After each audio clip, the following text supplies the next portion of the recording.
Hello, Twitch chat. Welcome back. I'm sure everybody here enjoyed those amazing games that we had on stream yesterday, and you guys are in for a treat today as well, because we're going to kick off the stream with none other than Abraseat playing as the underdogs in this match. They are up against Yi Go Next, which is consisting of Eidetic and Atrocity, with their first tournament debut together, dominating Group A yesterday, and likewise Abraseat had to fight their way through the losers match after dropping a game against Dark Quacker and Mr. Slickens. So a day of upsets, a day of exciting games yesterday, and we have both of the tournament favourites playing from the bottom half of the semi-final today, with Abraseat unfavoured against Eidetic and Atrocity, and likewise Lucy and Drakir also had to make it through their losers match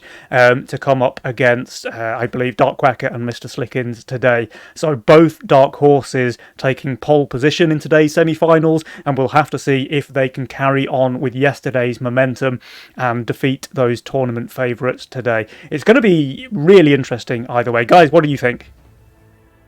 Yeah, for sure. I mean, the Dark Horses definitely showed us some pretty slick gameplay. Showed that they're definitely ready to take on the favorites, but I gotta say, Day 2 feels somehow harder, even if it's exactly the same. Yeah.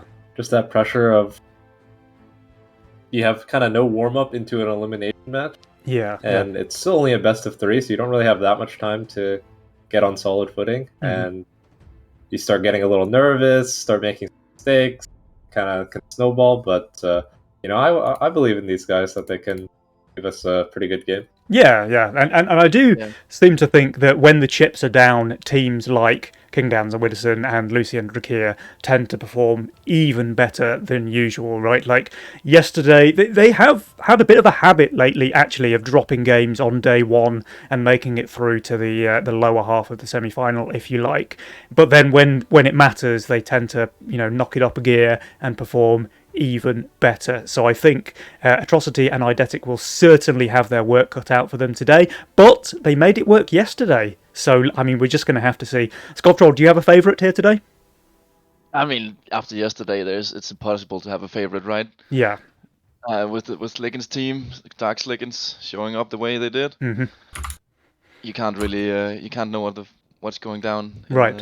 Exactly. In the games today. Exactly. I'd be really interested to see, actually, because I think it's fair to say with Atrocity and Eidetic, at least, I know Quacker and Slickens have played a few tournaments together and they dominated D2. So they have at least got the tournament experience together, albeit they're the underdogs. But Eidetic and Atrocity, this is literally the first tournament they've played together. And for Atrocity, it's his first tournament that he's ever played, period. And I'm really interested whether they can kind of overcome that pressure, don't let the nerves get to them, just play their best game of Legion and make it count when it counts, because this is the money game now. If they win here, they're guaranteed some prize money, and they may even take the cup. So that would be incredible for them. And I'd really, really like to see them go through. I did mention this a couple of times yesterday, but my boy Atrocity is due to become a father in the next couple of months, and this is kind of his last chance to win a Nova Cup before responsibilities take over. So I just wish him all the best, and likewise for Eidetic. I'd love to see these guys make it through. It's a bit of head versus heart again, because my heart is saying Eidetic and Atrocity, but my head is probably giving the edge to Kingdowns and Widdowson.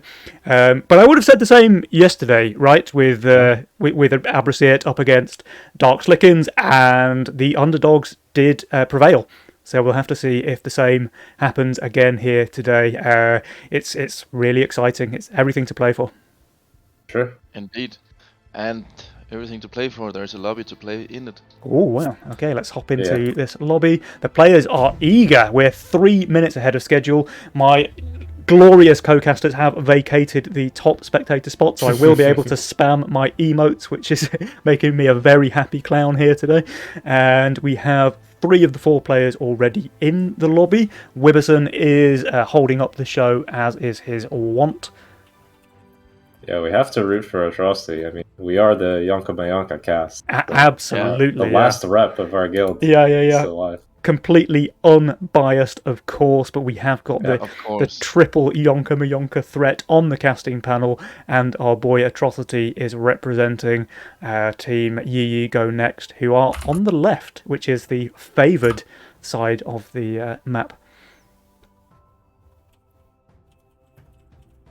Alright, just chatting with the players here, and we should be able to get the game started pretty quickly. So, if you guys had money on this game, which way do you think you would go? I'd have to put it on Kingdance and Witherson. Yeah. I mean, they are previous tournament winners, and it's like if there's a game where Kingdance is present, you got to put money on him. Witherson with him it's a no-brainer. I mean, Kingdance is just a robot, isn't he? Like he's a computer inside a human-shaped body. But the guy is a machine. He's just always at the top of his game in Legion, and more to the point, he's actually been playing lately. He's been practicing. Power up. yeah. So Kingdance. But then again, I mean, they did lose yesterday. So. They did. I mean, Dark Quacker and Slickens played phenomenally well yesterday, and it's just a shame that we didn't get to see those other half of the bracket games, because I'm sure Atrocity and Eidetic must have pulled out some pretty impressive plays of their own to make it through to the semi-finals in first place. So I'm sure they're going to have some interesting things to show for us today, and I'll be interested to see what kind of masterminds they pick up as well. Offma, do you have any insights there? Have you been checking out the players? Yeah, I think Atrocity is kind of a chaos lover as well. Oh, disgusting! But he's got the normal stuff behind him too, like the greed, the cartel. And Eidetic is kind of just whatever floats his boat. I think I've seen him play literally everything on ladder. He has a million games. So I think yesterday he played cartel and cash out. But I know he plays chaos on ladder. He plays Fiesta on ladder. So. He's going to be the wild card, I suppose. The wild card. But guys, that is enough predictions, because the game that you're all waiting for is here. The first game of the semi-final of this October Nova Cup is about to begin. We have Atrocity and Eidetic on the left. They are Team Yi Go Next. And we have Kingdance and Witherson on the right. They are Team Abrasiat, or Abrasiat, as they like to say. But here we go. Game number 1. Let's go. This time it's Offma holding up the load. Yeah, I didn't queue up. I got on the whole game. All right. What do you guys think about these Legion spells? Cash out from Eidetic. Yeah, these are pretty good, yeah. There's the aggressive. There's both aggressive, defensive, and late game. So it's going to be really interesting to see where the players choose to go with it. Yeah. It's going to be hard to take investment in this game, though, because very likely either you need to take AoE for your send, or you need to take sacrifice to survive the send. So poor little investment. Those two spells kind of cancel each other out in a way, but they also pretty much force you to take one, because if you're expecting a big AoE send or even an AoE resend, because a really nice and really common line actually that we've seen in Nova Cups lately is for players to send on wave 10 and then push really hard, take all-out assault, and resend on wave 11. And if your opponent doesn't see it coming, it's really punishing. Yeah. Oh, Kingdance with the Sakura open on Chaos. It's a bit of a gamble. It really is. Gamble. It really is a gamble, actually. Like, this unit is a very strong opener, but it really relies on having that seedling, right? Which, of course, you're just not going to have if you're playing Chaos. I suppose he has some beef with Daphne opener or something. Yeah. I think that's a reasonable opener to play as well. Yeah. Definitely probably easier with Chaos. Witherson also starting Sakura? Do we have a double Sakura opener here from Abrasiat? Oh. Okay. I can't even ping the wave yet, but I think I know what Atrocity and Eidetic are going to do. Yeah. 3 into 7? Yeah, something like that. I mean, Eidetic also trying to go for a 200 plus gold opener. So very low workers in the start of this game. We have 3 very slow openers. Eidetic at least can push his 4th worker. Kingdance and Witherson cannot. Beast. Kingdance even adding. Oh wow, okay. We're talking about the Sakura being reliant on the seedling, but why wouldn't you just roll it 2 waves in a row? Very skilled Chaos player there. But is he giving away that he's Chaos now? Yeah, but I think it's not the biggest surprise of all time. No. Maybe not. He has been playing Chaos a lot. His he still hasn't changed his tagline from Me Chaos. Me Chaos, deafen. Yeah. That sounds about right for Kingdance. Now we have Atrocity pulling ahead on the work account. He's on 6, actually, and I really like this.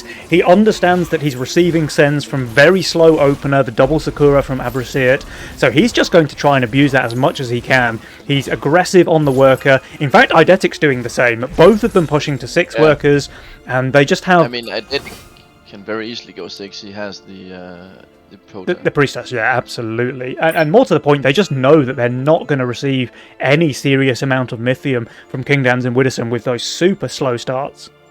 King is leaking hard to the if Atrocity sends the full 60. Because he only has 1 seedling. And he is going I mean, we'll see. Yeah, but I think since the Sakura nerf, this is a bit of an issue. I feel like it should be a leak right, but he never attacks the DT. We'll have to keep eyes on this. He's gonna attack the DT. Atrocity missing ping there, so it must be a leak. Yeah. Oh, that is a leak. That's a leak for sure. The DT now, yeah. In fact, it's quite a decent leak there. 52% for Kingdance. He played that one a little bit too greedy. Is Wither holding here? Yeah, he's good. Yeah. The DT is dead. Yeah, 600 HP. On the Sakura, I think it's an easy cover. Yeah.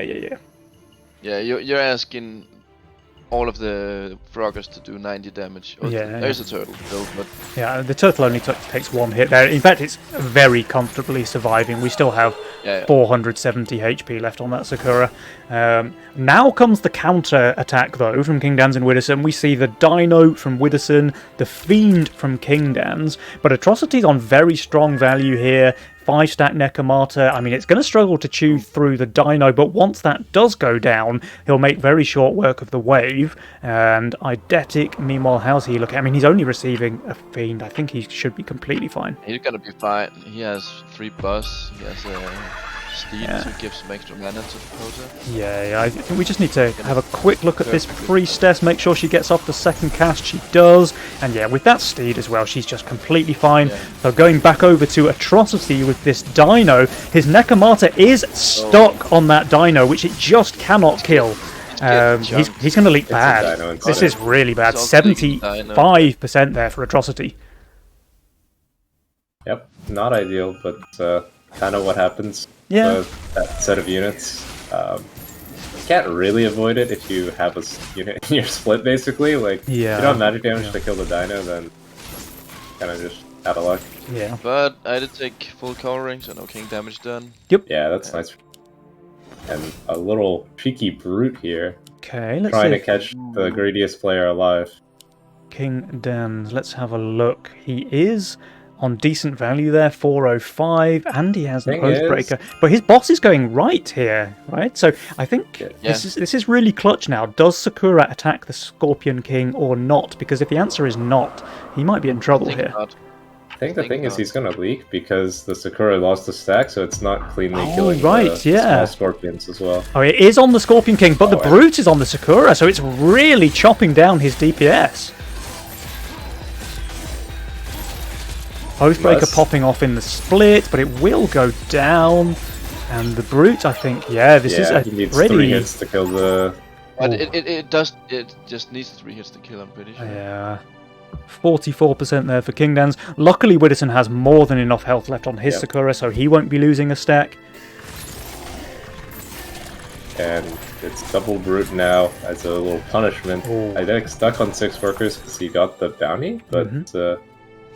I guess, he has decent options here. Widdowson actually pushed a worker to no send on wave 5 as well, by the way. He was already on 8 workers. He saw Eidetic's value on wave 5. He saw that he upgraded the bounty hunter, and he just thought, you know what, I'm going 9 workers. I'm not scared of this guy. He may end up being punished, though, because Eidetic, despite having low workers, he is full sending here on 6. He's got those imps coming out, and Widdowson, I mean, he's looking... Making the right read. Yeah, I think Widdowson's going to be fine. Oh, he's half and half. But, yeah. 120 send for Widdowson, but it's 160 send for Eidetic. How is his Priestess doing? It is smurfing the left half of the wave. The Priestess is still alive, but there's still two brutes there wailing away on his bounty hunter. But one brute will get sniped now. Do you know, I think he's doing just fine. He's going to leak, but it's only going to be a couple of creeps. Yeah. Can he kill this last one? No. Okay, that would have been lovely. But meanwhile, though, we've got a bit of Waldo action from Atrocity leaking to the cannon send, but everybody leaks. This is a bit of a fiesta here. Yeah, not much damage against Abrasiat. Not much damage really against Atrocity and Eidetic, but they do go sub 90%. That is more scary. Offmer pinging out the 11 workers there. So we're talking about not much king damage, which is true, but Widdowson is really starting to pull ahead. With Sakura. Yeah. That's what happens when you stack a Sakura. Yeah. It's not very good for him because he's getting a baby set, so he's only getting one lizard, right? Like Eidetic can't even afford another lizard if he wanted to. No, but he has Sakura on 5 stacks, but how much gold is that worth? Let's see.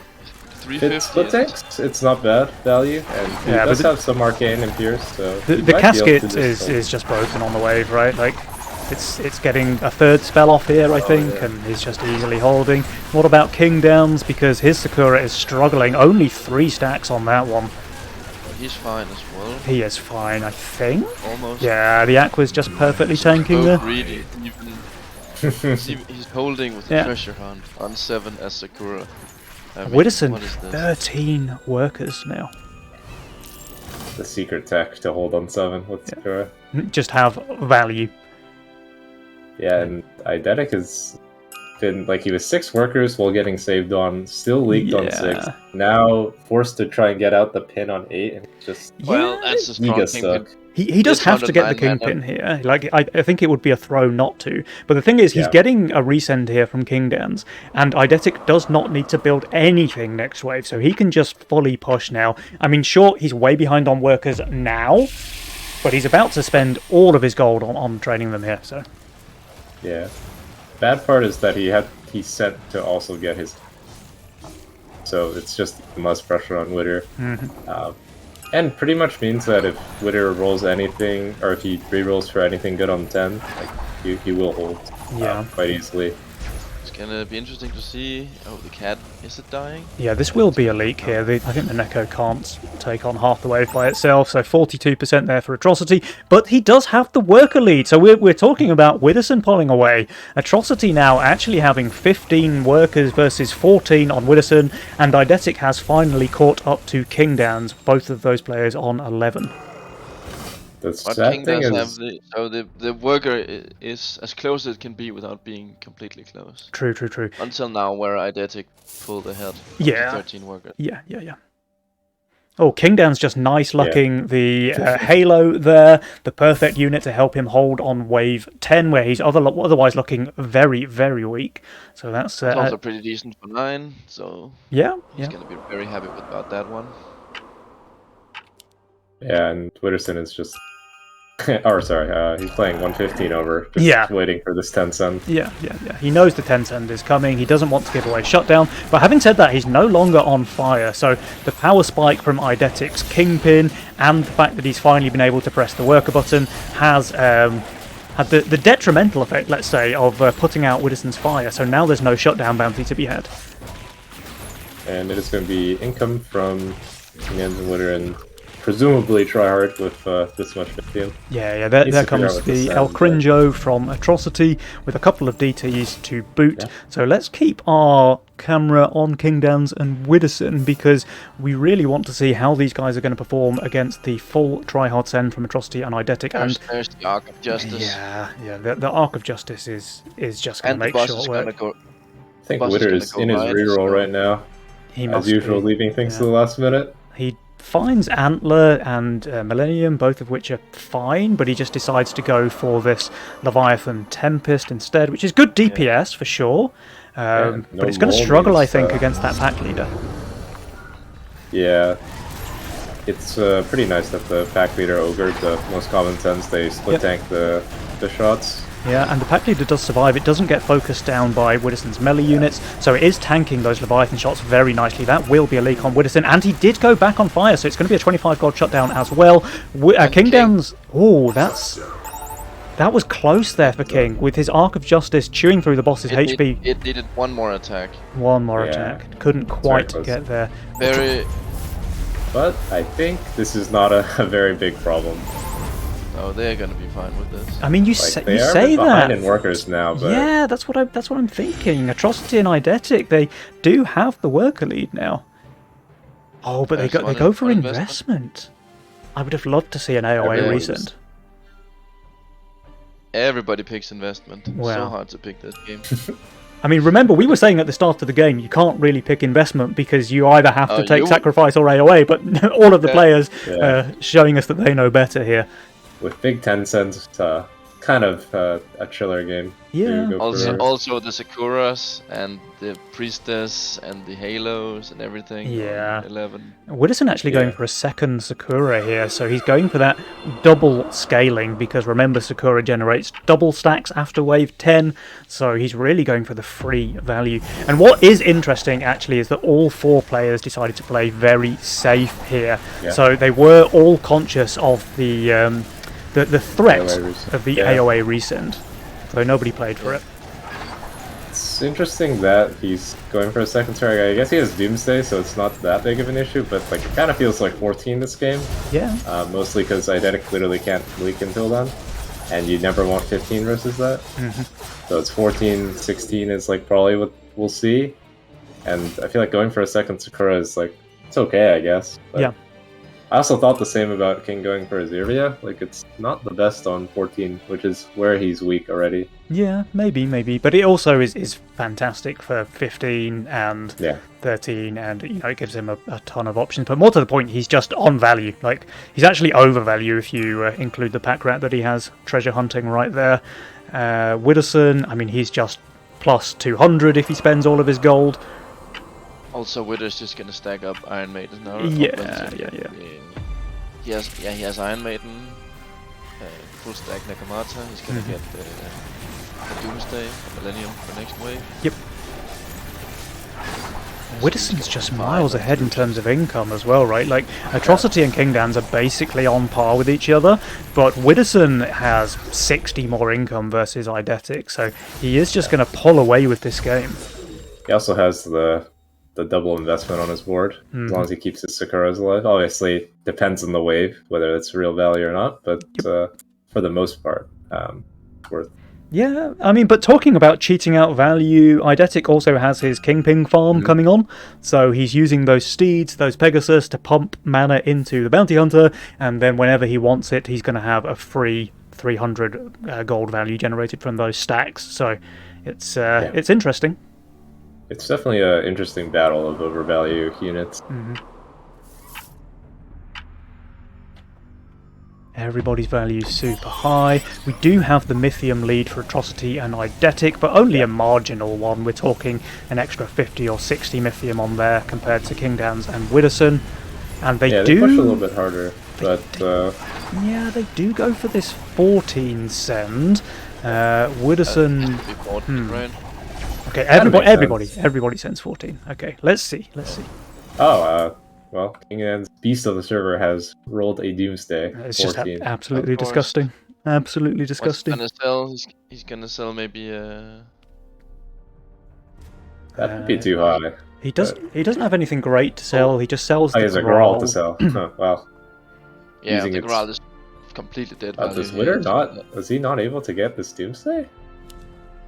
He would have to sell too much, but the double Millennium is still not terrible. It's obviously not quite the same power level as a Doomsday, but I mean, he does have this power, but obviously a lot of it is Sakura. Yeah, exactly. Yeah. So bigger sends, like you said. Bigger sends, but they also have more value, right? Widdowson's 300 value ahead of everybody else, and Eidetic's Azirvia, it did just go down there, so he's losing out on that infinite health value, but his Kingpins are still chewing away on the wave, and Atrocity, I mean, we're talking about nice luck. He has the APS DK in his Chaos roll, and he's just easily holding here. Eidetic, he'll leak small. Kingdowns is leaking 66%, but that's quite small, really. And Widdowson, he's going to leak as well, but also very, very small. Secret power-up, he covers everything as well. So that's quite nice. Yeah, he just has 1 million of these clones left alive in the mid, so easy cover there for Atrocity, and they are pushing hard. Yeah. I mean, 16 makes a lot of sense for them. Yep. It's also their shared weak wave, but King and Witter don't seem to be... They're committing, guys. They're fully pushing. They're not building anything. Kingdowns and Widdowson. Are they doing the dark tech? They might be going for the hidden tech. They pushed a bit, but yeah, they're not... I mean, he's still overvalued. Widdowson's overvalue, and he's shifting 200 gold, so he's essentially 200 overvalue. Kingdowns is basically on value if you include his gold. Widdowson actually opting to build here, it looks like. He's placing that antler, so he just wants to be plus 205. He doesn't want any, like, GK resend shenanigans to ruin his day, I think. He needs the Securis to stay alive as well. Yeah, that is true. I mean, his units just aren't that good on 16. Like, they're okay, but there's nothing, like, overwhelmingly impressive. Like, the Caskets are nice AoE, the Doomsday, like, is okay, the Orchid's okay. Yeah, but not phenomenal. He's gonna rely on value. Can I... Is the game bugged? I think there's something wrong on my screen, because there's a Wave 16 send coming up, and Kingdowns didn't roll Death Cap. Yeah. Do you guys have the same problem? Oh, but... Well, he doesn't have Death Cap, but he does have King Claw, right? Yeah. King Claw it's not bad. It's not bad. It's no Death Cap, but it's not terrible. It's not Death Cap, but it's... What does Atrocity have? He has... He rerolled the APS, for this. So he can now get the APS MPS combo on his Dread Knight, and he also has the Warg, which is just a fantastic tank for 16. But yeah, the values are very low. Super undervalued. Very low. Eidetic, risky, honestly. Eidetic, can you spend your 200 gold arcade as he places another Disciple here? They leak. What happens is you can leak a lot faster even to a smaller send with such low value and then lose the race. And the send diff is not massive, honestly. Like, it is smaller, but it's only 100 or 150 smaller compared to Widdowson and Kingdowns. I mean, this is a pretty big value gap. Like 500. Yeah. Kingdowns is leaking massively here. 115% there, but Widdowson's doing very well. Eidetic leaks 73. Atrocity, I mean, his Dread Knight is down. And there's the 75%, I think. I don't know, it's close for them surviving, but Widdowson leaks 2. So big. It's about the same amount of creeps. This is close on both sides, I think. I don't know if anyone survives here. Let's zoom out. There's more attack on Abrasiad. Attack is kind of fake on 16. Go to Abrasiad. Oh, what a close race there, but Atrocity and Eidetic, unfortunately, they do drop this one. I kind of felt that they were in a pretty good position. Yeah, their builds are just a bit worse than 16. I think maybe Eidetic could go for, like, Boom Trees instead of, like, Starcaller. Just to try and get the wave low, so at least they can live. Yeah. Or, like... I also think his Azeria probably didn't tank perfectly, right? Because he has an even height melee split there, which means the Azeria probably only tanks a couple of creeps, and you really need to use it. It did take some damage. It wasn't too bad. Yeah. Might have been able to be a bit better. Yeah. Very, very close game, though. And we were talking about Kingdowns and Widdowson being favoured. I actually think they're quite lucky to have won this one here. Maybe Atrocity and Eidetic pushed a little too hard. But having said that, if they hadn't pushed so hard, Widdowson just would have held, right? Because he barely leaked here to the full push from Eidetic. So it's a really hard call to make. And ultimately, this one does go in favour of Abrasiad, but it was a very, very close match. I think probably Atrocity didn't need to push a no-send, and it would have been fine for Eidetic to commit Sui. But, I mean, it's tough to make those sorts of calls. Like, maybe they think King and Witter are always going to skip there. Obviously, like, we have, like, perfect knowledge, so we know they're not. But, those kind of calls are very, very tricky, and King and Witter definitely make you think. Because if you played against them, like, you've definitely thrown games where you're ahead, and you're just like, oh yeah, they can't overbuild and hold this, and then they're like, oh, here's a little secret. We are going to hold this with no workers, and then still win the game. And you have to think as well, right? Like, maybe Atrocity pushes 5 less workers and just builds 1 more alpha male somewhere. Then that turns his 75% leak into a full hold and full cover in the mid. You know, it is once again that kind of build, once again one of those razor thin decisions made by one of the teams that just ends the match essentially. In the other team's favour in this case, but very, very well played, Kingdans and Widdowson. They are 1-0 ahead now in this best-of-3 semi-final. So, guys, I mean, how do you think Eidetic and Atrocity need to approach game number 2 now? Like, what do they need to change up in their gameplay if they want to bring this one back? If anything, because they played really well, actually, already. Yeah, I mean, I don't think too much needs to change. They just need to play good again and try and find the slightly better mid-game decision in the game. That's it. Like, I feel like they played pretty reasonably. Yeah. And it was just Widder got super far ahead from the early game. He did. Widdowson had a real steamroll of a game, and off the back of that, it's actually pretty good that Atrocity and Eidetic made it so close, right? Because Widdowson was steamrolling. Power of Kingpin. Power of Chaos. Atrocity got some disturbing stuff. Yeah, he got some nice luck in his rolls. Kingdan's got some nice luck in his rolls. But it really did come down to the wire. You know, what was there, 6-7% HP left on Abraceit's King there at the end? We really are talking, you know. I mean, even a few spell, like if Atrocity had done some spell instead of a full send. Yeah. Maybe that's enough to... Maybe it's the difference maker. Yeah. But, okay, well, Atrocity and Eidetic, you guys have got to pull this one back now because we definitely want to see a best of 3. But, guys, here we go with game number 2. Let's get it on. Something interesting to note is that King and Widder didn't go for double Chaos, which they were picking a lot. Maybe they feel like leaving one of them open as like the secure late game partner will be stronger, pairing it with something else. Now, interestingly, obviously Kingdans can no longer abuse Chaos because he has just won with it, and Conquest format means you cannot play with a Mastermind again once you have won with it. Wow. But he does go for Castle. And again, I was saying this yesterday, I really like Castle to counter Chaos abuse because you know they're going to overbuild, you know they're going to send income a lot, then why not take the Mastermind that is designed to dominate the late game? Castle Chaos is really good pairing. Castle Chaos is a really good pairing. Just need to stay somewhat even, like just a little bit behind in the early game. And it's not like Atrocity and Eidetic have the great early game masterminds either. Yeah. This is a really strong opener with cash out. It's like close because like you're 1 gold off. So like if you, I can see why he's snailing. Yeah. Also, you might think Widder is Fiesta, but I think this is like a misposition. You really only need 1 atom. Like I like it here. You can put it here, but as long as it stays alive, you just easy hold snail on 1 and 2. And with cash out, you're 6 workers as long as you get 1 gold somewhere, which King would give him. So it's a little sad to see him build 2, especially with cash out. And there is a snail here into Widdowson, but he's gone for the slime mummy opener, so that's just 6 free gold for him. She holds a 40% on 2 alone, so I don't think a snail on 1 is going to do her much pain. Well, they actually sent it to the wrong lane, though, because Kingdans has started with a Windhawk. Imagine if the snail goes on King. Oh yeah, I mean his game becomes very difficult if he gets snailed here because he's castle with Windhawk start. So if he leaks half of the wave, or I think it's like 70% of the wave with a Windhawk, then 7, I think he's in trouble. He may not even have been able to afford his infiltrator in that case. I think he's okay because infiltrator's like very cheap. If it was like, I mean, worst case, he always has gold to build another Windhawk. It's just really ugly to do that.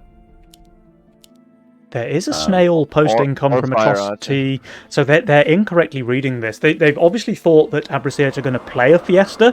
They thought it would be Widdowson, it wasn't. Now they think it's Kingdans, but this is just another free snail for the King. And the Lizard against Eidetic, but he's just going to hold it as well, right? Yeah, 10 income, so... Yeah, definitely, because he has he stayed on 4 workers, he's easily holding that. But now he can go to 6 or 7, I'm sure, and Kingdans, of course, is holding as well. And the free 6 gold is really nice early for a castle player, right? Like, this is helping to overcome that slower start that you get with the castle having 0 income. And, he's in a pretty nice position. Yeah, Mutter taking a decent risk here, going 6 workers with Chaos, so he's not guaranteed to have a solid 4 answer. Yeah. He has the mask, but... He has the mask Siren's not now. that strong. Oh, okay. He actually plays the mask, so he just knows that he can get the False Maiden next if he doesn't roll anything better. And I think that's pretty good. Oh, but a post-income Fiend. Okay. Joke on you style. Yeah, and Slime Mummy is attacking the Fiend. So she's going to struggle to get through that. She always gets full mana, though, I think. Yeah. It's more... Fiend But... yeah, it's might be penny leaking. Oh, Fiend is still alive, dealing that juicy pierce damage into the baby slimes. In fact, it's still alive. Yeah. Wow. Wow. Home run. Widdowson. Oh dear, he's got the Fiend on 29 HP there. You hate to see it. Yeah, that's so tough, but it's one of the risks of going Serpent Slime. I think he still leaks, like, you know, to even Lizard Snail, but definitely not that bad. Oh, the post-income Fiend was just dirty play there from Eidetic, but it really pays off here. Widdowson hurting after that 100% leak. Definitely worth it for the post-income. Yep. And Widdowson fights back with a Fiend of his own on wave 4, but Atrocity, I think, is more than capable of dealing with that. Yeah. He has the Tempest, which is just gonna love that there's a ground unit. Oh, it's gonna shred it. Yeah, the Tempest just dealing. You know, the passive not working on 4 is a problem, but when you get a ground tank, it's just free DPS essentially. I mean, the Fiend is the best tank against the Atom. And it's also so like he sends correctly because he doesn't know there's the Tempest coming out, but now the Tempest is just the best put in the world. Huh. Now, Kingdoms with his value here, easily holding the Dino Sen, so there's nothing to report home on there. But as you're saying, Scovtroll Atrocity easily holding as well. Yeah, taking the worker lead, 1 to 8 workers. Has the role to do it. I mean, Adam with early game, just a bit of a menace. Yeah. A lot of punishment you can do to it. Now, Widdowson is still on 2 stacks. Widdowson was looking very weak here on wave 5. He did get the Gate Guard, which is brilliant, but he's getting 100 send as well, and most of his units are pretty bad on the wave, so this should be an interesting one to watch. I don't think the Siren is getting to full mana. I mean, she won't tank maybe the way the wave goes. Does this thing live? That's going to be important. Lives on 1 attack. One more attack. It does go down. Okay, that was very clutch, actually. And Slime Mummy only getting the 1 summon. This is going to be a decent leak here for Widdowson. He's already hurting after that wave 3 post-income Fiend. And here he suffers another 61% leak on 5. So he's losing quite a lot of gold. King Downs is holding, though, so there's no real threat to the King. Why is the tree not in front of the Infiltrator down here though? Yeah. I mean, it tanks some, but they are going to take some King damage. So First Blood going in favour of Yi go next. It's not massive King damage. They only shave off 5%, but it's something, you know. And meanwhile, if we look at the workers, we have 10 aside for Atrocity and Eidetic, and only 8 apiece for King Downs and Widdowson. So small margins, but it is something. This is... definitely could be a leak to a full send, but pretty good green with the Atoms. He has 200 value of Bucklers, which are great tanks here. Yeah, Atoms deal pretty solid DPS as well, yeah. Also, the aggro is probably going to be split out a bit from the Rockos. And it's not a full send either, so Widdowson sends Fiend King up, and King Down sends just the Dino. But that Atom will die. Yeah. Close, but it did. So that's still has DPS 1. So now there's going to be a quite big league actually. Yeah. He will kill another one, but it should be a 50%. Oh wait, he doesn't even kill another one. 67. Wow. Yeah, punished for not doing upper split. Upper split would have really made him do way better, because then this second Atom would have survived as well, just dealing out tons of DPS. But they do both have 11 workers. Yeah. And Eidetic is covering a decent chunk of this in the mid, so they won't take very much King damage at all. You think it's straight 8? Yeah, I think Eidetic wants 8. Oh, you're right. They do skip here on 7. Tantrum. They have got to hold these resends though, because Widdowson is tryharding with the Brute. Kingdan's just going for another Dino send, but Eidetic with his casket now upgraded should be completely fine on this wave. And Atrocity versus one Brute. Adam again, or? I think Atrocity's going to be fine as well. Like, look at his value. Yeah. Yeah, and he has a decent counter to the Brute, which is a million different small units. So the Brute's attack speed load isn't as efficient. Yeah. Kingdan's does at least full send, so he adds the Dragon Turtle onto the Dino as well. But the casket is just doing its job here. It's going to get at least one more cast off. Yep, there we go. Maybe another? Yeah. Another? Yeah, another caster. That's just a pretty comfortable pro leak, I think, especially while he's saving Mythium onto Widdowson. Yeah. One more, yeah. 42% Eidetic is completely fine with that, and he has 240 Mythium, which is the magic number for Ghost Knight if he wants it, but he's actually going for the Mole, which I think is pretty good against Hellraiser, obviously. I can see the Mole against the masks. Honestly, I might have been greedy enough to go for Mimic here. Mimic. Like, it's 4 gold on wave 8. Into the slime mummy, yeah.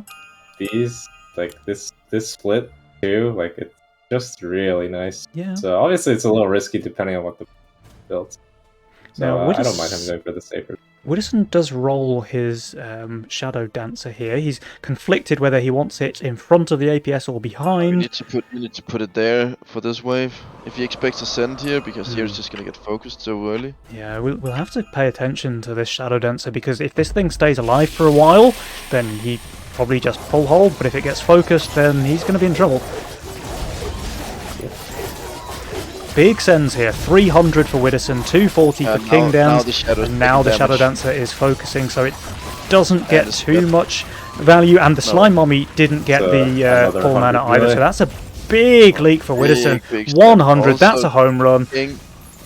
Kingdans. King is holding, but not really covering. Yeah, he's not going to cover anything in the mid. And if we look at this worker situation, sure, Kingdans is keeping up, 14 workers, but Atrocity and Eidetic, they both have 14 already. And Widdowson on 9, he's really starting to languish. Yeah, I think he might have made a build choice error, going for like APS Cat on 7. He had Halo, which would have been a pretty reasonable option, especially against Mole. And the APS, like, yes, is really nice for late game, but he may not be making it there. King and Wither are equalizing the workers here. Yeah. Also, the income is pretty even. But we're gonna see King with the castle coming in at wave 11. Yeah, so I might start to pull ahead in the late game. For sure. I think King has got a really good spot, at least. It's just a question of whether they can survive the mid game. Yeah, Atrocity is also putting together really nice. Like, he's already starting to get good late game, and he's already quite ahead. I mean, he's overbuilding really hard. I mean, that's just chaos, though, right? Yeah, he just wants the LOD, which is reasonable. See if people want to skip 10 just because there's Venture. I think I would definitely not skip 10 into Witherson's build. That build looks quite horrible in 10. I don't think the only good unit on the board is a Buzz 10. And it's going to be...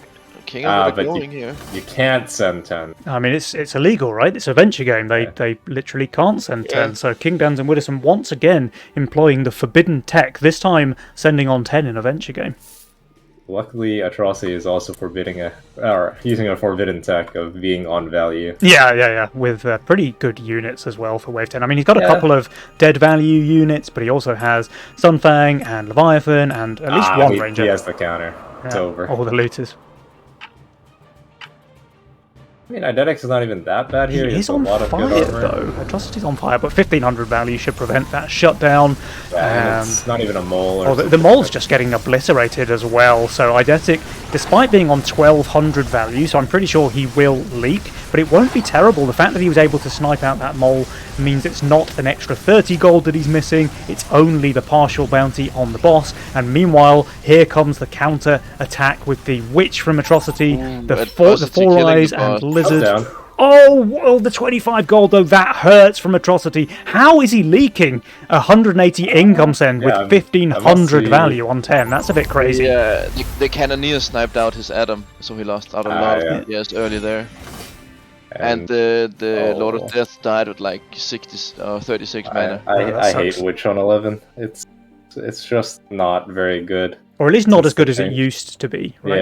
Yeah. Like Drake is just almost always better if you want magic damage because it lets you send other stuff too. Yeah. Unless you're sending into like a Dog Tamer build. Like yeah. I mean, this is just perfect counter. Yep. He goes Protector as well. Like I feel like he's just easy holding. Yeah. I mean, he's also on nearly 1900 value for King Dens, right? And similar for Widdowson as well.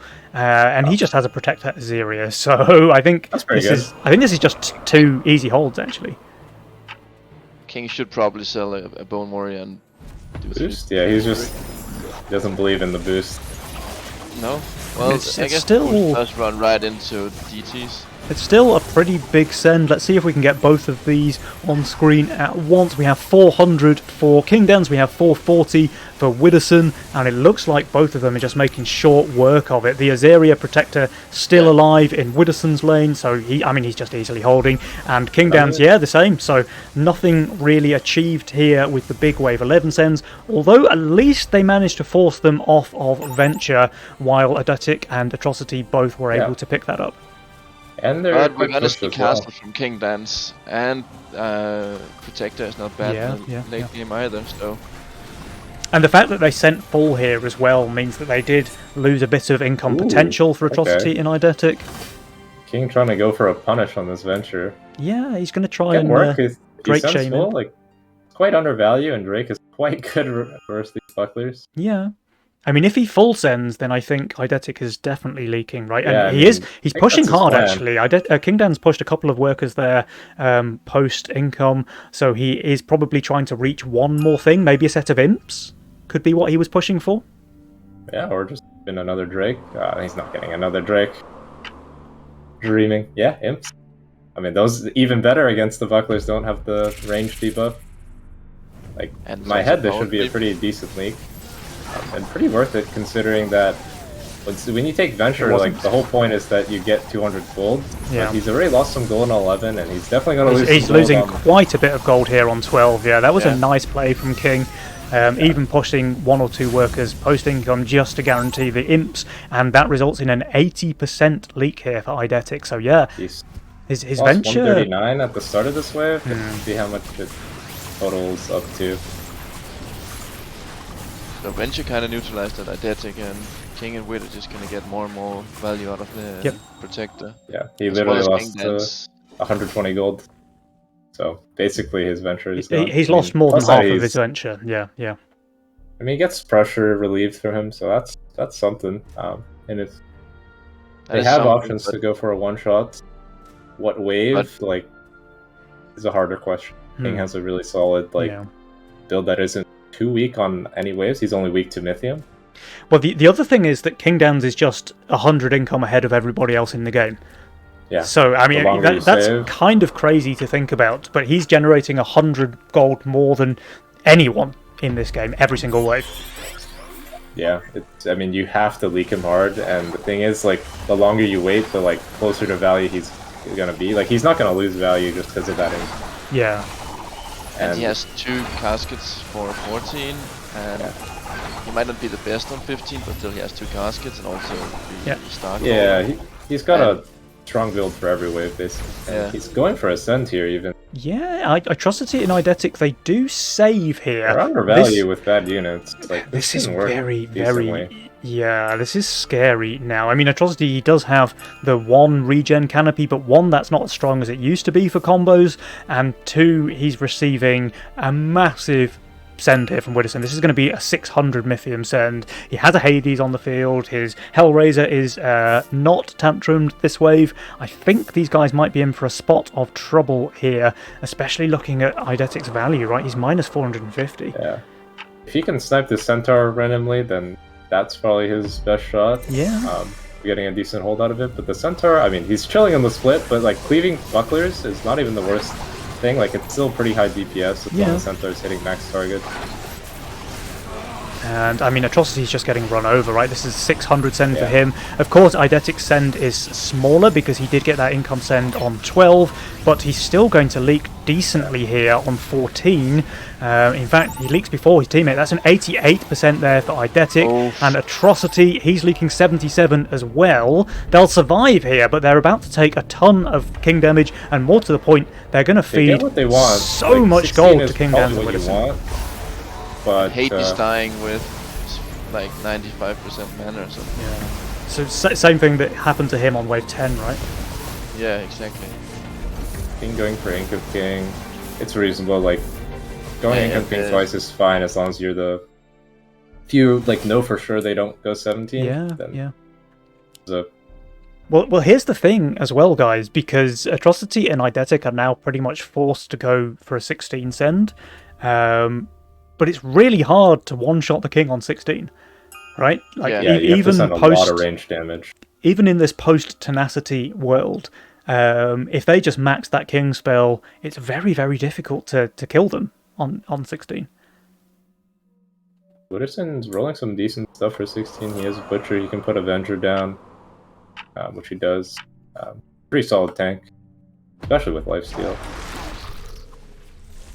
And now they have almost fully upgraded king. They just need 5 more spell for 16. Yeah, and like you said, king's value is just. Here comes send. Oh, these are some big sends. Shaman 4, right? Double Centaur. I mean, Shaman Centaur. It's the secret tech. It is the secret tech, but I mean the secret attack is just having a ton of value, which King Dan's and Widdowson will both have. King Dan's is going to be close to 5,000 value on wave 16. And the leak. From Eidetic. Yeah, that is a Widdowson unfortunately didn't roll anything good. It doesn't have the King Dan's in him to roll Deathcap here. No. But he rolls triple fortified and a Halo. Yeah, not ideal, but his build is already strong though, I think. Yeah, he has decent options. I mean, you can get the Beta, you can get the MPS, the Head Chef, maybe get Consorts. Yeah. Yeah. I think King has Boom Tree here on Starcaller if he wants it. Yeah, I assume he'll take at least one of those. But yeah, King Dan's is going to be over 5k value here, and they're going to have, of course, a fully upgraded king, so it's really, really difficult to one-shot them from over 90% because they'll have regened a bit by then, especially with some AoE as well. Like, these are going to weaken up the wave. And he's just going for max DPS to try and kill as much as he can. Yeah. Because he's not going to hold, probably. It's a bit of a sense. So but they're both going to leak, don't get me wrong. They're both definitely leaking. It's just whether or not it's going to be enough to one-shot them. And if it's not, I feel like King Dan's and Widdowson are in a very, very strong position. Ooh, the Assyria getting the second cast off at 20%. Yeah, I mean, it's still alive, and the Centaur is not. Still alive. Is it getting... It's getting a third cast off at... Oh, now it dies. Okay, so this will be a decent leak for Widdowson. King Dan's 154%, Widdowson 164%. 25 creeps reaching the king. Is it ever enough? No, because there are imps. They're chilling. No Needlers, no Shaman. It's not a lot of good units. Do you guys still hear me? I think my game is frozen. The game lagged a little bit. We still hear you, and King and Widder are living. Yeah. Right. My game has completely frozen. I just see units running in place, so that's unfortunate. We'll just have to talk you through the game. Yeah. We see region upgrades coming out of Atrocity and Eidetic. Yeah, Widdowson is just going to push because King is holding everything. Okay. As long as they don't make a wrong call here, send too early into some overbuilders, they should be fine. King is holding everything. Sorry for the technical issues, guys. I am going to have to try and reconnect to that one. Hopefully I can get back in. And I am loading. Alright. Just the king upgrades coming out, the region upgrades coming out on wave 17. Everybody's saving for now. Looks like Widdowson is pushed to 44. Yeah, Widdowson is pushed to 44 and is still pushing 45 now. King is comfortable at 32. Okay. Sorry, I'm going for this. There's 10 coming out of King Dan's and Widder. Atrocity and Eidetic still. Yeah, I mean they chose to overbuild. Like they are above value here. Well, this is very important now, because if Atrocity and Eidetic are able to hold these Sens, and I really hope that they can, because if they don't, obviously the game ends here on wave 18. Sorry, we still have some... I'm surprised that they went for this line. I feel like they can just go 19, and it's a lot safer, but yeah, maybe not ready for a overbuild. Maybe they thought Eidetic is just so dead. He's leaking to income, but he literally just stopped pushing. Atrocity has 200 gold. Can he spend it? Can. Eidetic is shifting 140 gold here, receiving a 780 send. Apologies for the visual artifacts, by the way, guys. That does happen sometimes with spectate mode, but it looks like this game is going to end pretty soon, one way or another. This is really important now for Atrocity and Eidetic, because if there's big leaks, they're out of the game. If they hold, they're in a fantastic position, though. And it looks like Atrocity is going for the hold, or is he? The Hades still alive. And yeah, he is going to hold for sure, I think, on Atrocity. Eidetic does leak, but it's very small. Oh, wait. Atrocity is leaking as well. It's one low creep on either side. Yeah. I guess there's a shaman. But literally no attack. They only have one king attack, so they're still going to take some decent damage from this league. Kingdowns and Widdowson do resend. Widdowson, of course, with the suicide push, he's on 66 workers. Atrocity and Eidetic, I think they have to send here, or pay the price. I don't think they can survive another send. It looks like they're saving. They're still saving. Wow. I mean, they are on value. They are on value, but wave 19 is dangerous, and Widdowson continues to push, so Atrocity's value, I think, is a bit misleading. He does have the best tank on, or one of the best. Yeah, but he's not building it. He's not expecting this wave 19 resend. He's actually adding Berserkers, which, you know, amazing on 20, but pretty garbage on 19, and the send is coming on 19. So this might come down to Eidetic. He does have the best tank. He has Royal Guards for days, and he's got a couple of Halos as well. But he's building for 20 as well. He's going for this Iron Scales here. It's all in. I mean, King is committed to hardening here. Yeah. And he is getting such a baby send. Yeah. I mean, he's plus 255. Atrocity, I think, leaks for sure, though, because that's a 1260 resend for him. Of course, the Wave 20 counterattack is coming out, but will they see Wave 20? Doing really well, though. Oh, yeah. He's not even... He's holding. Oh, yeah, but is Eidetic holding, though? Close enough, I think. I mean, his Halos are attacking separate targets. They are dead, yeah. They lose this. Yeah. Oh, damn, they're dead, yeah. What a strange ending to this. Yeah. Very... Like, this game was very interesting, and then all of a sudden, it just... wasn't. Yeah, I mean, they didn't read the suicide play there from Widdowson, and they are paying the price for it. Or wait, do they ever live? Wait? Jules? I swear, these 19s always kill me.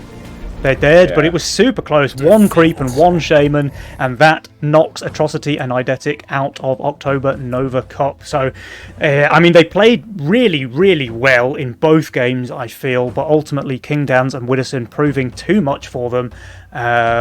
Kind of gutted to see Atrocity go out in the semi-finals, but I think he can be proud of the way that Atrocity and Eidetic have played here today. They put up a really good fight against two of the best players in Legion TD, Kingdowns and Widdowson, so fair play to those guys. Yeah, for sure. Put up a pretty good fight. I mean, that was very close, both games, so definitely have I mean, if they ever choose to play again, sure they'll be stronger with some more practice together. Yeah, I'm just looking at that wave 16 that unfortunately we missed the ending of due to the disconnect there, but we saw 164% leaks on Kingdowns and Widdowson, and their King HP dropped from 89 to 9%, so it was a ton of damage, but it wasn't quite enough there. Then we saw this committal suicide play from Widdowson into 18, where Atrocity leaks very small, and Eidetic the same. That's still enough to do a decent bit of damage against them, though. The problem is that they did not read that suicide from Widdowson. I guess because he was able to hold on 18 despite being minus 1600 value, right? Like, he's still wave 17 value, but his units are just good enough to be able to hold 18 anyway. Priestess doing the damage, the Sovereign doing the tanking.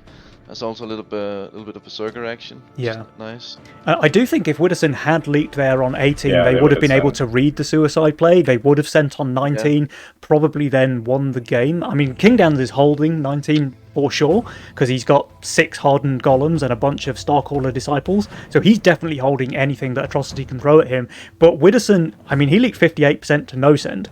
He's leaking 200% plus, depending on what Eidetic sends against him, and Kingdans is not holding that in the middle. But more to the point, if they had the extra gold from sends on 19, Atrocity and Eidetic are probably both holding as well, right? Yeah, for sure. Yeah. I mean, the other thing, like, man, I hate to analyze this game so much, but Atrocity and Eidetic, they also both built for wave 20, right? We saw Atrocity play Fatalizer and Berserker here. If he'd made a Banana Bunk or a Haven instead, he would have held. And Eidetic, he added a Sand Badger here, Iron Scales even. If he just added more Royal Guards, he would have held as well. Yeah. So it really is these tiny misreads in the situation that ultimately cost the game, and I guess that's just experience, right? Because Kingdans and Widdowson, they've played so many Nova Cups together, they really know the game inside and out, whereas Atrocity and Eidetic maybe just showing the fact that this was their tournament debut. By the way, they played extremely well. I don't take this as like a criticism particularly, but just a couple of really small missteps in the mid to late game ultimately costing them this series against Kingdans and Widdowson. 2-0 in favour of Abracete.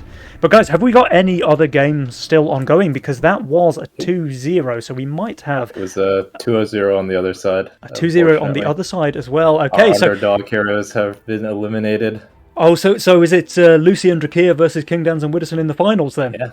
Well, that El Clasico. El Clasico, that is a finals that we have all seen many times before. They were both unfavoured on day one. They did both fight it through the losers match there, but they have both triumphed in their semi-finals here today, and they will face off against each other in the grand finals. But guys, we're going to have a bit of a break, let the players recollect their thoughts, let the casters rest our voices, and we will be back in around 10 minutes time for that grand final. So get yourself some refreshments, but don't go anywhere, because this one is going to be a banger. So back in about 10 minutes, guys. Goodbye.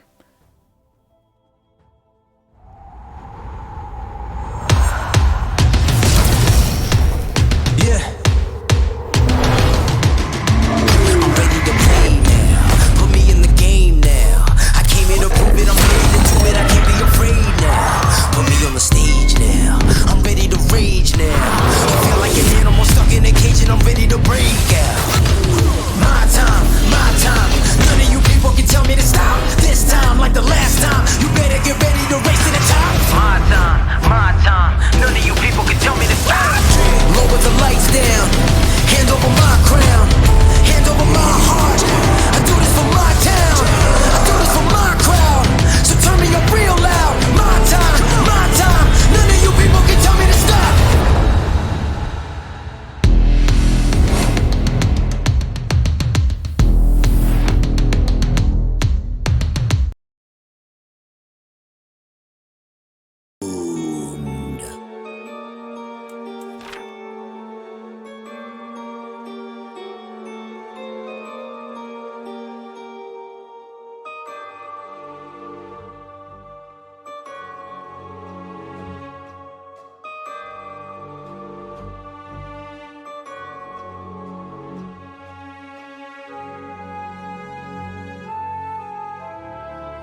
Hello guys and welcome back. I hope you enjoyed the brief break and you are looking forward to this very exciting grand final match. It is El Clasico, as Ofma put it. It is Kingdans and Widdowson as Abra see it, playing against Drakir and FC Lucy as, what is their team name? It seems to change every time I see these guys. What are they called right now? Fast and Aggressive.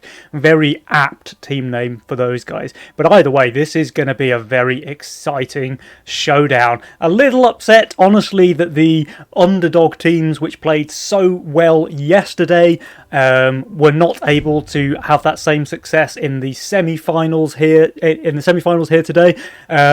But, you know, Drakir, Lucy, Kingdowns, Widdowson, 4 phenomenal Legion players, and of course it is no shame losing to those guys in the semis of Nova Cup. It's going to be a really exciting best of 5 series now for the grand final. Ofma, Skovtrold, how are you guys feeling about this match? I feel very excited. It's going to be so great. Sure, we don't have any of the underdogs coming in, but it is a tough match being up against former champions. Both Kingdans, Widdowson and Drakir and Lucy have won the tourney several times.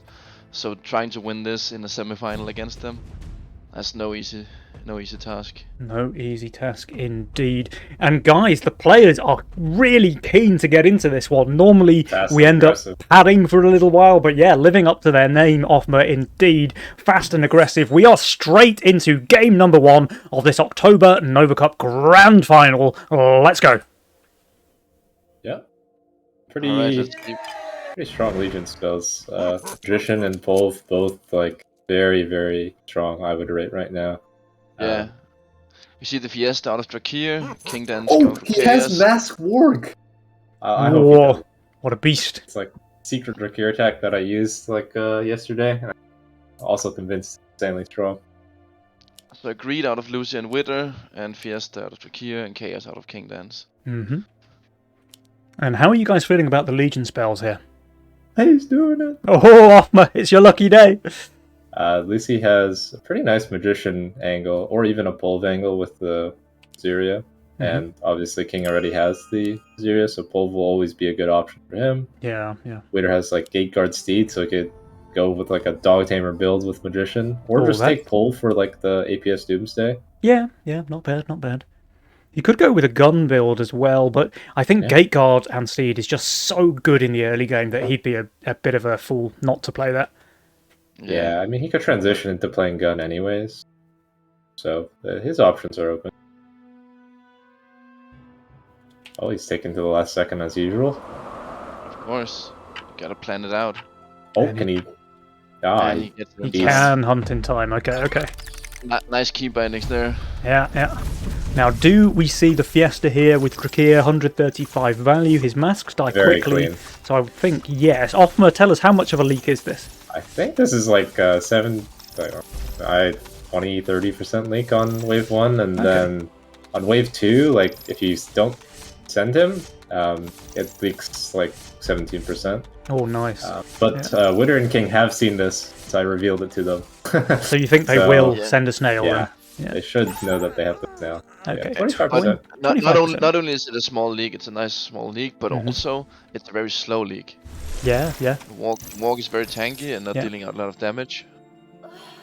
Yeah, there is a snail resend from Widdowson, so Drakir should leak decently here. I wonder if he will read that as well and just add another mask or two. Yeah, you can build here. Depends on what your breed is. Obviously, going 6 workers is also fine. You have perfect 50 gold for it. So, looks like he's choosing to just shift. Oh, he's trying to get out a casket, I think. 3, if you were to get no send here. He'll probably just push when he gets the snail. Not sure what his plan is exactly. I think Widdowson's definitely pushing. Drakir did not add a mask, he rather shifted that 50 gold, so he should leak pretty decently, actually.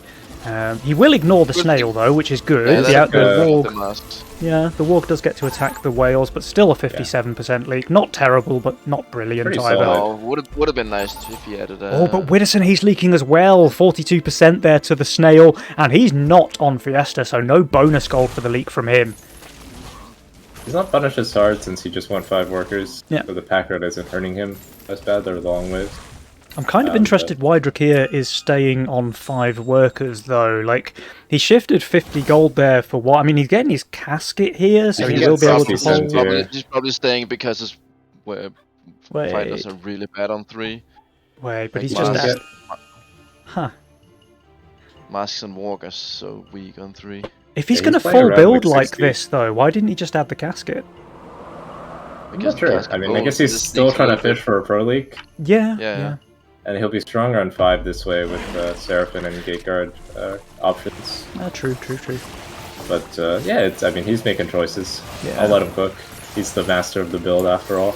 Yeah. Widdowson playing very safe here. Wave 3, he did get a snail on 2. He can receive another 60 here because Lucy has pushed pretty hard there over in lane 2. Widdowson making the right call not to treasure hunt those 2 pack rats. And Drakir, very clean Fiesta there, 36% against the 60%. That's why he's doing what he's doing. I think a casket holds with these leaks.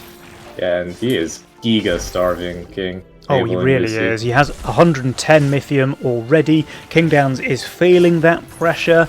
He does have... 6 workers anyways. He did go 6 workers. I mean, he has the Priestess. He has Devilfish, which is incredible on 4. But what's more, he just nice-lucked the Buzz as well. So possibly the best, most cost-effective unit you can have on wave 4. He just rolls it and Harpy to boot. Perfect gold. But the Cannoneer might just kill the Priest. Yeah, I mean, this is really This is not a melee unit. This is a range unit. Yeah, let's watch this Cannoneer. If this cannon goes straight on the Priestess, this could be quite bad for King. Let's have a look here. Oh no, it does pull right! And now it's on the Slime, and now it's on the Consort. That Priestess is just living forever. Still going to be a leak, but much less bad than it. Oh wait, does he kill that Cannoneer? No, okay, the Priestess goes down. So 73% there for King, but honestly, he got lucky there to leak just 73%. I get the unlucky clown emoji. Oh, there was a last-second heal there from Lucy's Priestess, so she is able to hold. Won't cover much in the mid, though, I think, with that DT tanking her Priestess. Yeah, the Priestess will die, but on the other side... Waldoed the triple snail. Yeah. Greedy treasure hunt. I mean, not terrible though. We've got 99% King HP for fast and aggressive, and we've got 92% King HP for Team Abrasiate. So still not much between the 2 teams. But FC Lucy is trying to change that as she pushes up to 10 workers versus Widdowson's 8. She really wants to make a difference here. Although having said that, Widdowson has pack rats. Will he hunt them both? Only 1 for now. And he gets double DT resend if he wants it. I only goes for the single one. Maybe just expecting a Seraphine or something to kill the boss quickly. But Drakir playing quite greedy. There is no Seraphine in sight. He did add another Gate Guard, I think, so he should do okay. They do both get the second summon off now. I wonder if this is just going to be a really good Fiesta leak for him, actually. He's now down to the 1 Gate Guard and a couple of tier 1s. Does it ever get the 3rd summon? It looks like yes. Yes. Oh, wow. And this Polly is just doing so much damage. Yeah. And this is just going to be a really juicy pro league for him, actually. Does he ever get this last one? He does. Yes, this is just perfect. 500 damage. Illegal. Perfect. 19% there. Out of an 15 gold unit. Oh, wow. Talk about cost-effective, Scoff Troll. That's cost-effective right there. Yeah. And he just no pushes to that DT so that he can keep saving.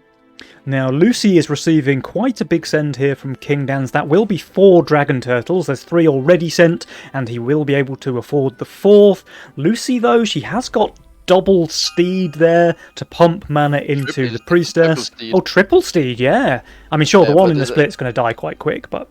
Yeah, but quadruple DT is pretty hard to hold. Yeah, really hard to hold. I would expect her to leak without some insane aggro. It is a 160 send on 6. There's no... The Priestess is just tanking. Yeah, none of the melee units were able to tank that. Oh, the Priestess dies way too fast. I thought with the triple Steed it might do okay, but no, this is going to be a massive leak on Lucy. Massive leak. Yeah, this is really bad, actually. What is this? Is this going to be a home run? Oh, she 94.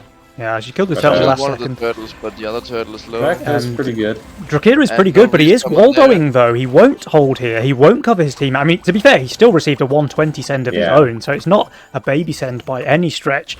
They're going to take some king damage here, though, I'm afraid, guys. Yeah, it's a pretty big his league is a pro them. league. The problem is just Lucy league. Yeah. 94%. We needed Fiesta teammate to cover, right? Like, that's the real key to Fiesta, is not leaking when your teammate leaks. You need to be able to read the game like that and cover when needed. That did not happen, but here comes a massive counter send here from Drakir and Lucy. We get El Crinjo and El Mini Crinjo, Brute Ogre, very, very strong sends there, and Drakir with the Mimic Brute as well. That's pretty dangerous over here. It's a good read from King. Yep. Building that antler to tank the Mimic, which it should. I believe the Mimic will go into the split. The real prize is how many of these blobs can the Mimic eat. Yeah. That is a lot of gold. Oh, Widdowson gets his bunk, though. Better for King if he just doesn't get full mana on the Siren? Well, probably not, since it's still not a value to generate, but it is kind of nice to deny them the gold. Yeah, I mean, the Antler is doing very well, but it still dies very, very quickly against all of those wave creeps. And the Mimic got the last hit on the Antler as well. That's impressive. The Siren got full mana. Yeah, let's just keep that Mimic tracked in the top right. Widdowson's doing extremely well, of course, with that banana bunk. 27, 30. Wow, 33 gold on that Mimic, 87% leak for King Downs. Widdowson did phenomenally there, only really leaking the Ogre, but they're still going to take a ton of King damage. Their spot isn't bad, they did really well, and obviously they were able to generate leads with more income sends throughout the early game. So they are at a work disadvantage, but that'll be made up when they push after. Yeah. See what the next plan is. Now, Jules is calling this one pretty close, right? He's saying 54% for Drakir and Lucy, 46% for King Downs and Widdowson. Now, I like those odds, but to me it feels like Drakir and Lucy may be in a better position. But having said that, of course, King Downs on the Chaos almost guaranteed the best late game, just because of how Chaos works and is broken. But Drakir and Lucy, they both have pretty decent late game rolls themselves. And actually, Drakir just re-rolls there into Disciple Boar, which is very strong. With Magician. So it's going to be very strong late game rolls for basically everyone. I mean, APS Doomsday with Haven. King, obviously, Chaos, and Lucy has great Magician or Polarizer choice. So Wader has no new units for the Steed, though. Yeah, that is true. It's only so he's only gonna be buffing the gate guards. And it looks like everyone is pretty sure this is a wave 10 send. Yeah. Everyone's staying on very high value, actually. King Dan's 1220 value here on 9. Drakir actually just pushed another worker, I think, or? No, it was that like this last wave. Okay. So yeah, it was something that send last wave. Yeah. So he was at 14. It was 12, 13, 14, 15. Let's see what King rolls for 10. If he can pull out a secret Zerker tech. Well, the thing is, Drakir is almost threatening Siege Ram on 10. He does need an extra, 20 seconds to do that? But if he gets it, it's going to be very deadly. I just don't think he'll quite get that 320 Mythium. No, he's actually quite far away. So just going for an income send. From Drakir and Lucy, and King and Witter are the ones going for charge sense with less Mythium. It's quite an unusual turn of events, I'd say. Yeah. Drakir and Lucy, they do have less value, though, and they are receiving pretty big sends here. We do have the Trinity Archer from Lucy, which is good, and of course the Avenger to tank. It's disgusting. Where's Patrick? Oh, where is Patrick? I mean, this Ghost Knight, wow. This is, come on, Widdowson, up your skin game. I mean, I'll know why if Drak doesn't leak this. Alright, we don't need to watch the income for King and Widder, so let's just keep eyes on Drakir and Lucy, receiving the big sends here on 10. The Disciple is making pretty short work of that GK, while his melee impact units were straight on the boss. It's 2 summons for the Harb. He's just doing really well, and Lucy, her Archer, is chunking away at the boss. She's going to leak, but it's very, very small. 19% leak there for Lucy, and I think this is just a hold for Drakir. It is a hold. Yeah, very nice. Absolute beast. Should have sent Patrick. Yeah. I mean, Widdowson is really deserving of that missed send, really, because if he spent the essence for the Patrick, then he would have been happy days, you know? Yeah, I mean, it's a pretty decent outcome for Draken Lucy. It's always better to send him in that sort of situation if you can come away with no king damage. Yeah.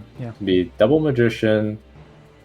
This is, where is? Oh, I see. He's going for the reverse, the opposite aura position. Okay, yeah. The pilferer, if you will. Yeah, the GA probably for his Aziria. Well, could go on a Solve too. It's not bad value there. It's really not bad on a Solve, especially with a white main aura. Pull for Widdowson, which makes sense because, I mean, APS Doomsday with Pull is an absolute beast. Yeah. He's going in here with very low value, but obviously expecting to be completely fine. He has his triple pack rats. Don't be deceived, guys, with Widdowson being 17 workers. Those 3 pack rats are still making up for the 3 worker difference at this stage in the game. They will fall off as the game continues. 13, 14, that's probably what we're looking at. It's not clear exactly. I mean, Widdowson would love to go 14 because his only weak wave is 15. So, I mean, he's not great on 13 either. That was something else that could be considered. Like, double GK kind of owns this build. No pierce damage, and you're never going to build a Haven. But his value, if he doesn't hunt, should basically be fine. And King always holds 13. Widdowson's overvalue if he doesn't have his pack rat treasure hunted, so he should be fine. And like you say, Kingdan's just an absolute unit on wave 13, so I don't think Drakir and Lucy will send there. Yeah, and they're also very strong on 13 themselves. Aziria Steed, especially with Magician, that basically never leaked. And Magician on Disciples is just something else on 13 as well. Kingdan's is falling behind slightly in terms of income. He's 40 Mythium behind Lucy, he's 24 Mythium behind Drakir as well, so he is dropping off slowly. It's not a massive difference, but it is there. It is something to consider. Yeah, it is definitely a small gap, which cannot end up mattering. Everyone has such great builds that that won't usually be the problem. So just a little bit of gold. I mean, you can see him like not being able to build Sovereign here. Short some money. Yeah. And I think with these values, everyone has to send next, or else they're going to leak hard. Yeah, if one team tries to save, they might end up getting punished by that. They correctly read that it's coming next wave, so he's going for the Pegasi. Yeah. I think Widdowson is going to be very good value, and his Mythium count is, like you mentioned, he's making up for the pack rats, so pretty good use of them so far and it's strongest wave by far. And he has Haven, which can kill GK quite fast. He doesn't have it on APS, unfortunately, but he can't have everything. No. Okay, well here come the big wave 14 sends out of everybody. We have Centaur from Drakir, double GK from Lucy, and she has the Patrick skin. Let's go, Lucy! And it's a double Centaur from Drakir, it's a Centaur pack from Kingdan's, it's a Centaur pack from Widdowson as well. And he's just trying to sell for double Doomsday? Yeah, I mean, he can reach it. He only needs to sell a rat and maybe a couple of looters as well, I think, to get there. Yeah. Oh, but he's just going to go for more Millenniums instead. Huh. Well, it's not very good versus GK, but once the GKs are down, it's pretty good. It's pretty good versus the wave, yeah. I mean, he's north of 3k value, so he has the highest value. Oh, he's even hunting here! Widdowson, man, come on!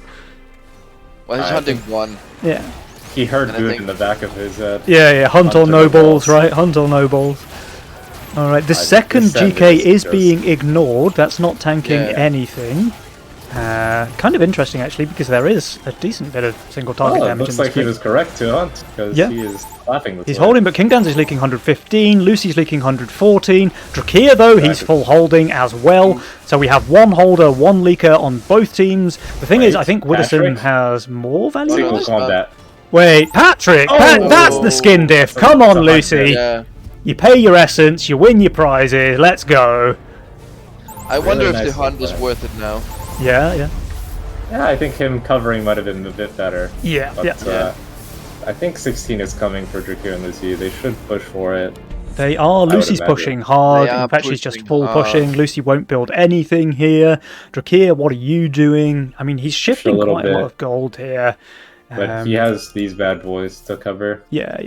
And actually that makes it really unappealing for Kingdance and Widdowson to send here. The other thing is, do you remember in the semi-finals where Widdowson held on wave 18 despite the Sui push, and then his opponents didn't read it? Although, having said that, Lucy just sold a bunch of units, so that makes it a little bit more obvious that she is going for this play. There goes another steed. Yeah. There goes a burst. Okay. Lucy and Drakdef, I mean, all 4 of these players, when I play against them, they all know that selling is very important to force a pro league. You know that it's coming. Yeah. Like, the only viable counter to this play is Widder to just be like 1 million IQ and have started suing. Yeah. Well, which is just, why would you ever do that when you're the guy who's ahead on your team? Yeah. I mean, Widdowson's having a fantastic game here, but I don't think he can hold this full suicide push from FC Lucy, especially against the double Patrick resend. She's even holding, even after selling, she's 2.5k value here, and she holds, and Kingdance and Widdowson read it because, of course, she sold units. There you go, income. Yeah. But I mean, Lucy's build is so great for 15. Yeah. It's all arcane and a little bit of Swift. Oh my god. He's got one trick. Oh, triple Doomsday. I mean, Doomsday, like, it's bad typing for Wave 16, but it's still an AoE unit if you consider these the 3 detonation. combined. Yeah. You can definitely just murder the wave with the splash But there's damage. diminishing returns on the explosion, right? Because it's only one of them can do the explosion. No, they all can, because it activates on death as well. So if the unit misses, it's very forgiving. it still explodes. Yeah. But it's still an 880 Mythium send into Widdowson. Drakir, of course, should be holding against the full income. Lucy's going to leak massively. Kingdance, I think, should go for a leak, but he's on pretty high value. And Widdowson, likewise, he is ignoring at least one of the Patricks, doing quite well. Lucy leaks 138%. Widdowson, actually, I changed my quite well. He's doing phenomenally well. But so's Kingdance. Kingdance is holding. They're both holding. The GA is still active. Wow. He doesn't even get what? Okay, I mean, Widdowson just holds the full Sui send, Kingdance holds the non-Sui send, and Drakir, I mean, he's going to do some damage in the mid, but he's not going to full cover. They're going to take a decent chunk of damage here. Yeah, and now Widdowson's full pushing. Push. Yeah, he's full pushing. Yeah. But I think they actually are going to go 18 in this game. Yeah. They can't go 17 against Kingdance and Widdowson, I think. Widdowson's just way too strong, 17.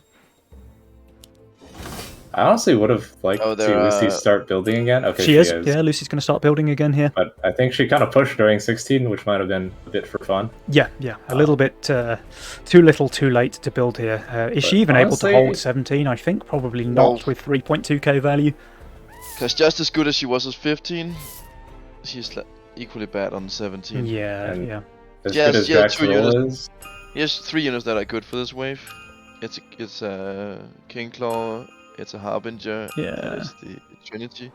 And Widdowson now has 44 workers and is continuing to push, but Kingdance stayed on 20. He knows he doesn't need to push to break Lucy. This is starting to look very scary now if you're a fast and aggressive fan. Yeah, I think they're not in an advantage situation here. No, definitely not. So this has to be a Wave 18 send from all players, and Kingdance is phenomenally strong there. He didn't roll anything this time, but he already has double Arc Tear, he has Sovereign with White Mane, Lifesteal, GA, he's got Azeria for damage. Kingdance, of course... Hades for damage. Yeah. Lucy, despite building, did leak to no send, of course, with 3.2k value just not being enough. And maybe she can recover through income alone. I mean, this kind of build can hold on like a smaller send with very low value. Yeah, but I mean, she is very low value though. So. Yeah.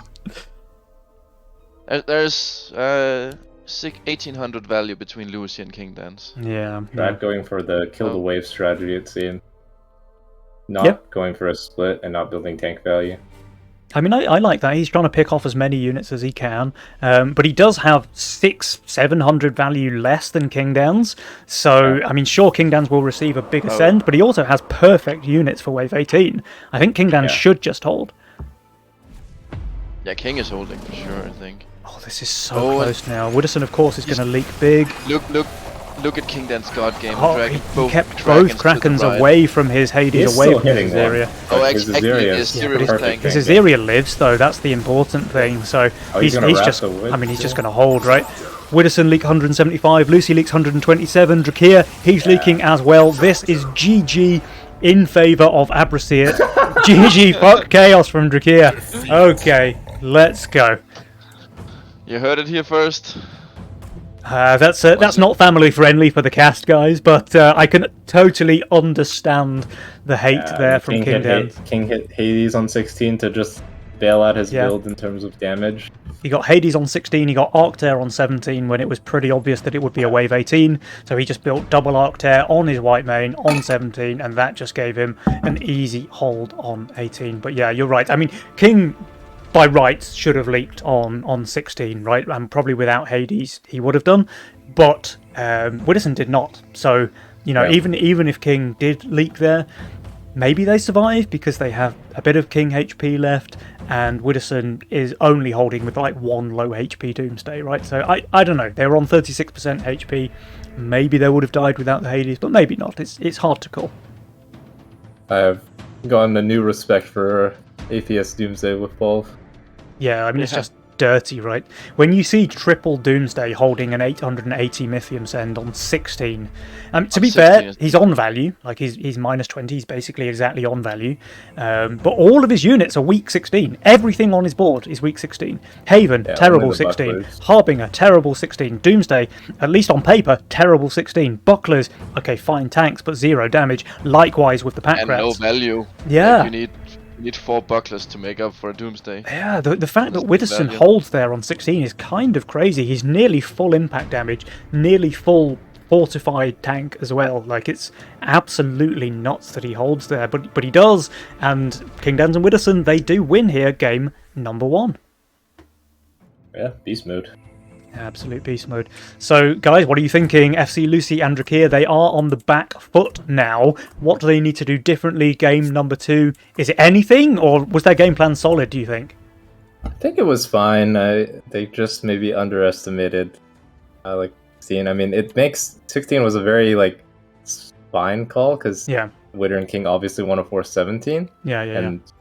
But they could have tried to go for just straight 18. With Drak holding everything until then. Yeah. That might have been an okay line too, but I don't I feel like that would have been, in my mind, the safer call because Lucy has such a good build too. Like she doesn't need to just go for a committal play, but it's tough to make those sorts of calls. Yeah, it is really hard to make those decisions at that stage of the game, and it didn't pay out for them this time. I think it was good decision making from Drakir and Lucy, but Widdowson and King Dans, their builds just proving too broken there on wave 16.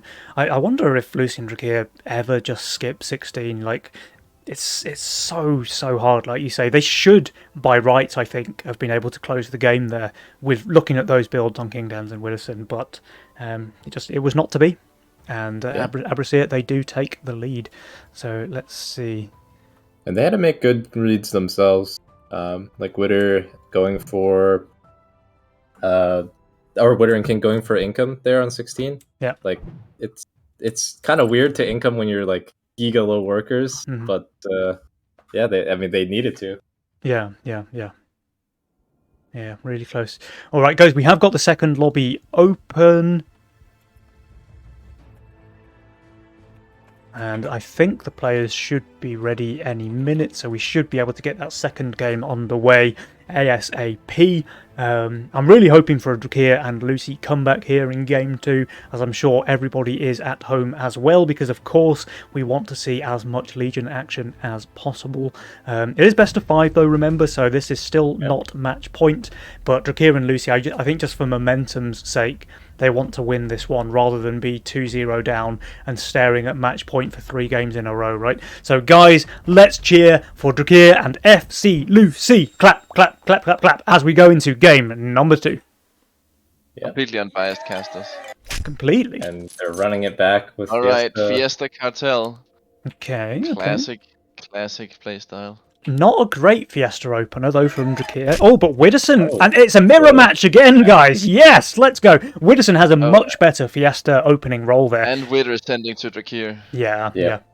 We always say this, guys, when Fiesta mirror matches occur, the player sending into the other Fiesta player is often favoured just because they can put on more pressure and not really care about leaking while they're doing so. But more to the point as well, Widdowson just has a much better Fiesta opening role there. He has Windhawk, he has Nekomata if he wants to do that instead, while Drakir just has... workers and still get the Nekomata on too with Windhawk Fiesta. Drakir can maybe do like infiltrate a gargoyle and a bone warrior or something. Yeah, but that's like a scuffed build, right? Like I think he's just rerolling. Yeah. That's why he is just rerolling. It's a scuff build. Yeah, a scuff build. Kingdance has one of the better roles to cover for Fiesta teammate as well. Atom, of course, generates more value as the wave goes on. It ramps up attack speed as it generates mana. And Angler, of course, being able to mop up those stacks that your teammate leaks into the mid, just generating more value when you ultimately get that Kingpin power spike. Ooh, only 2. But no send into Drakir. No send into Drakir. How much is it leaking? Is it leaking 42%? I've never seen this. No, like pure speculation. The Bone Warriors are doing a decent job. One's tanking, 180 damage taken. It's looking okay, actually. Oh my god, it's looking really good. Yeah. Wait. No, it's leaking, right? Drakir? Leaking 1. Whoa, okay, Drakir, new meta. God. Take screenshots of this build, guys. It's the Infiltrator Double Bone Warrior Perfect Fiesta League. Okay, I take it back. Drakir has an incredible Fiesta roll. What does Chef cook? And he's going for Fire Archer here. Might be a little tricky against the 60s, and I'm not sure if Widger's going to get those now after I didn't see how much myth he had. Yeah, and Widdowson, of course, he did try hard no send on wave 1, so Drakir playing it safe here on 2, but Fire Archer is just absolutely broken. Let's see how much the Fire Archer can tank. It's not going to be much. It looks like a snail and 2 creeps. But one Bone Warrior is tanking 1 whale, another Bone Warrior is tanking 2, so that's perfect value. The Infiltrator dies very quickly though, and then it all comes down to the Fire Archer. Now the Fire Archer's tanking very well, but I think it should get overwhelmed here by the rest of the wave. That's too much. 60 send was too much. He needed the the Fire Archer to tank a little bit more at the start of the wave. This juicy Fiesta from Widdowson. Widdowson gets a very nice Fiesta to the snail resend there. And we have 6 workers on 3 of the 4 players. Lucy only on 5, starting to fall a little bit behind there. But that should change now that Kingdance full sends here. She has the Nightmare Oathbreaker and can afford a split as well, thanks to the double Fiestas. So she should be absolutely fine here.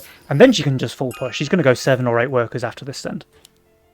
Oh, 7 workers for Drakir, talking about fast and aggressive. Really putting his faith in the bonies. I think he needs to be up here. Alright, Lucy getting her 60 send, she should be completely fine. Kingdan's also getting a 60 send. He has 3 gargoyles though, I think he should do just fine. Although the 2 gargoyles in the split really struggling to kill that dragon turtle. It does finally go down. But he has like an Atom over here that's just doing completely fine. He's easily holding, I think. Widdowson holding as well, but he didn't receive a send. Drakir holding also, but no send. Yeah.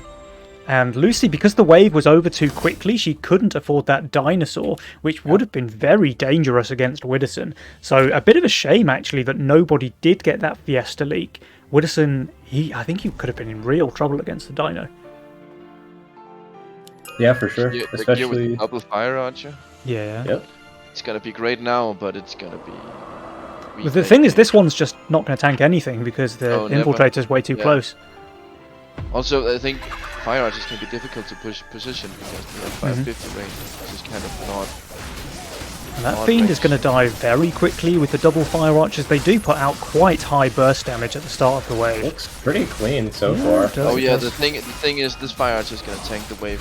Yeah, but he's actually looking phenomenally well. This Fire Archer, I mean, I take it back. The one on the left tanked just perfectly there. Beast mode. Yeah. It's just a really nice Fiesta. Yeah, and he might even kill one more here. One more Fire Arrow. He does. He's leaking 3 creeps. Very nice. 25% Fiesta versus an 80 Mythium send there on Drakir. 25%, 95 value down. Yeah. It's amazing. When Fire Archer is just a very strong unit in the early game, especially when you can make it split tank. And So probably the he's strongest just- unit on 4, actually. Maybe even Or- stronger than B. He's just able to save on King, and King has Cartel, like has to sit on 6 workers for a while till the next end. So it's a pretty good spot, and Lucy has a great role that with a little enablement can go completely crazy. King is looking really weak for 6.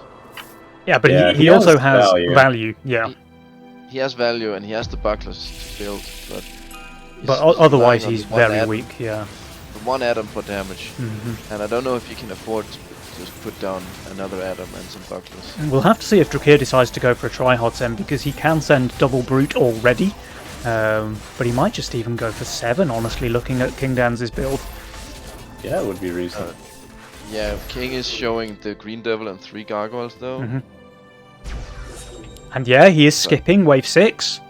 He It is is a skipping skip wave 6, 6, yeah. Yeah, I mean, he's got great units for this wave, so I guess he's not too worried. Do you know He what might it even is, try to guys? This trip this for is the DK. vengeance arc here from Drakir. He's still reeling after losing to those nice luck chaos rolls in game number 1, and he is taking this one personal. He's going very try hard here in game 2 against King Dan's.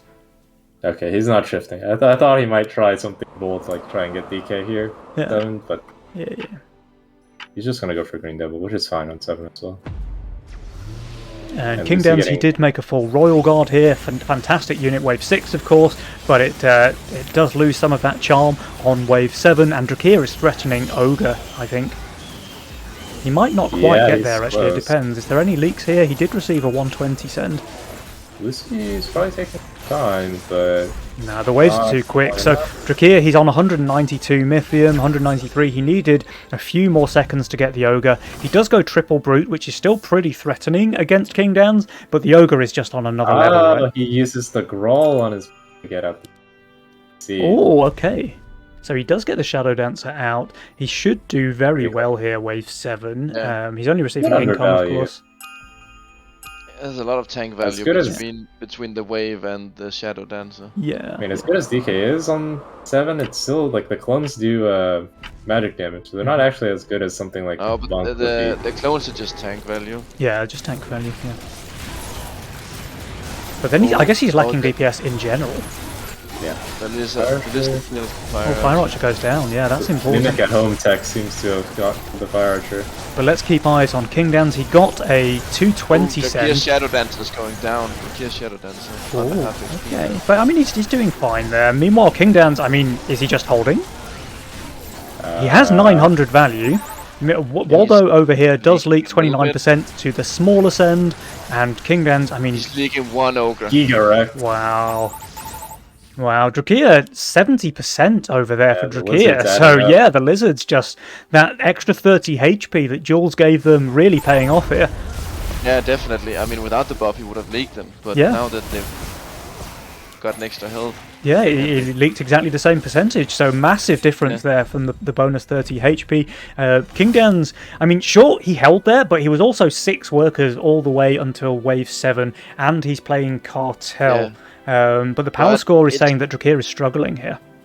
The real mission was but to get Widow was Lucy ahead. ahead. Oh, like they were, King and Widow were 1 worker behind, I think, but Widow was ahead in workers. Yeah, I think So he's King- getting destroyed by this resend if Lucy goes full. let's see, she will be able to get he has another a fully 40. stacked cat.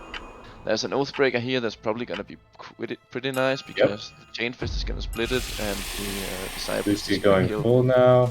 I mean, But Drakir and Be Lucy like- also get, or Drakir at least gets another full send from Widdowson. The Dino just perfectly tanking this Necromata, so it's not getting any value either from its Yeah. arcane HP or from, okay, it gets 1 cannibal stack there, but that's going to be a decent leak there on the Wibberman. 67%, Yes, one King more. Dan's holds though, Lucy holds It's though. not 67% though, because he got... or is Oh, it? did you get a last second one? Oh, Widdowson? Oh, Drakir, sorry, 42% leak from him. I mean, that's okay. It's not perfect, but it's okay. But I mean, Widdowson, you're 17 workers. yeah, I mean, Drac wasn't quite as pushed as Witterson, and Witter barely leaked as bad. Mm-hmm. So also it stacks for King. Yeah, it is. Yeah. And he's like, King and Witter are sitting 1 worker ahead each from Drakir and Lucy. There is a resend from 3 of the 4 players. Drakir continues to save his Mythium. He really is on vengeance mode here against Kingdans. Thing is, Kingdans has 30 more income than him, 1 more worker than him. But, guys, the cartel penalty is kicking in on wave 11. So let's see if those tides change after King and Lucy take those income penalties there. Yeah, King has a really strong role though. Like, he might just be fun. Like, as he gets his Kingpin Parasite, then he has like flying Hades, and he has Solve as a Swift tank. Like, first weak wave that you can really think of is. I mean, it's looking 15 for the first weak wave, right? Because he's gonna build Kingpin. This is interesting to me though. So Lucy does decide to full resend against Widdowson on 9, thinking that he's going to play it greedy, but Widdowson actually adds a Mudman and hardens it. So what could have been a pretty big leak from the 160 resend is actually a very juicy pro leak. Sure, it's 48%, but that's against a full send from your opponent. And it's more stacks again for the bounty hunters. Yeah, more stacks again. Get plus 100 stacks. Drakir, he does leak. That was a full send from Widdowson as well, but no minus income from the Brutes. It's just a Cannoneer and Dino. Now we have even workers though, 1620, 1620, Drakir, Lucy, Kingdans, Widdowson, and Kingdans is about to get a very big Kingpin power spike though. That's going to be a difference maker. He's getting it here, 9 stacks. Drak just goes income here, like, kind of gives King Venture if he wants it. Yeah. Oh, there's Venture as well. Yeah. I think what he's probably thinking is that Kingdans can just most likely venture anyway, because he's going to be on insane value. He has Kingpin, he has Royal Guard, so he's very strong on 11. And Leviathan. And it works out as the right decision, because Kingdans not only has those units, but he has Lord of Death, Mudman as well. Like, he's very, very strong on 11. Lucian going for a full income send. Drak ended up saving a little bit. I mean, Witter looks like he's going to leak quite decently. He should. And the just go straight on the boss. Yeah, the tanks did their job there, taking a lot of damage away from the boss. Double Disciple will still chunk away a ton of that Granddaddy's HP, but still going to be a respectable leak there for Widdowson. Kingdans, his Kingpin does at least die, so he's not going to be able to cover in the mid with just 1 Leviathan, Atom, and Tempest. They are going to take a little bit of King damage, but not terrible. Honestly, look at the work account now. Like, he might have leaked King quite well. Yeah. Ogre Brutes or something. Now there's full income sends coming out from all 4 players. Interesting now whether Drakir and Lucy decide to take the risky venture or not. Oh, they're probably... No, Drakir definitely isn't. He's full building. He's taking his Dread Knight here. I think we're gonna see a couple of what's they call Isotouch. Yeah. Double Glacial. Meanwhile, Kingdans, he's already ventured. Widdowson not taking the venture actually. He rather opted to push a couple of workers and take the Glacial Touch of his own. Makes more sense with this build to take Glacial. Yeah. He's got some nice. Oh, they're going to try and punish Venture, or at least Lucy is. I don't know if Drak's going full as well. Yeah, they are. They're trying to catch Venture. I mean, maybe King can get caught. Like, he only has that 1 Kingpin. Yeah, well, say the only 1 Kingpin, but there is... I mean, he just has very good units for 11, not just the Kingpin. The rest of his board is pretty solid here as well. That Kingpin is just living forever. It's a very highly stacked one as well. 99 stacks on that thing. Now the Drake is food. Yeah, I mean, he's just doing extremely well here. Is it not just a full hold? A little bit. Yeah, Widdowson does full hold against Lucy's full send, so he's chilling now. He's pushing up to 26 workers. Giga Shame. What a beast. 25 gold shutdown though. That does help for Drakir and Lucy. It's not much, but it's something. 25 shutdown is not the end of the world. No. And not when you consider that King is getting 200 gold in a wave's time. Yeah, exactly. And you see Drakir is just... He wanted the vengeance, but he's the one who ended up getting punished for it. Yeah, he's really starting to fall behind now. His income is good, though. He does now have a lead over Kingdans, but likewise, Widdowson has a lead over Lucy. So the 2 teams pretty close together. Even Jules can't really call it between them. 48 and 52% on the win predictor. You have to compare the income of Drakir and Witter though, and Lucy and King Dance, right? Because it's the Fiesta and the Excel players. Yeah, and Widdowson miles ahead of Drakir. That evens out a little bit. It's only 10 income difference in total, I think. So looking it's like 14 is what people want. I mean, Lucy is extremely pushed. Yeah, Lucy and Drakir both pushed quite hard actually, where King Dans and Widdowson were a little bit more conservative with their workers. Is it ever going to be a 13 cent? It looks very, very appealing against King Dans, but we know he has Venture. King is going to put the Sovereign out. Yep, King has 730 gold, almost perfect gold for that Sovereign. Oh, he's actually going for the Hades. Huh. I mean, it's fine on 14, like it's probably his best damage anyways.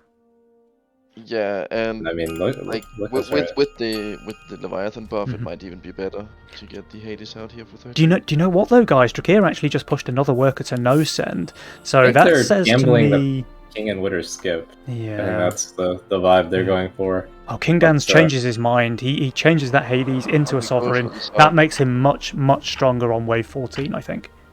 Yeah. He can go just for tanks now. I mean, he still won't have any damage if he chooses that way. Like, it's just the Levi's, but his value will be good, especially if he sends. Maybe he has a couple of Tempest around the Leviathans. Well, there's that Centaur coming out from Drakir. Let's see what else he decides to send. Maybe the double. He's pretty close to it. Okay, so they are going to send. They aren't mistaken about their values. He's going for the Centaurs as well. What is Witter going for?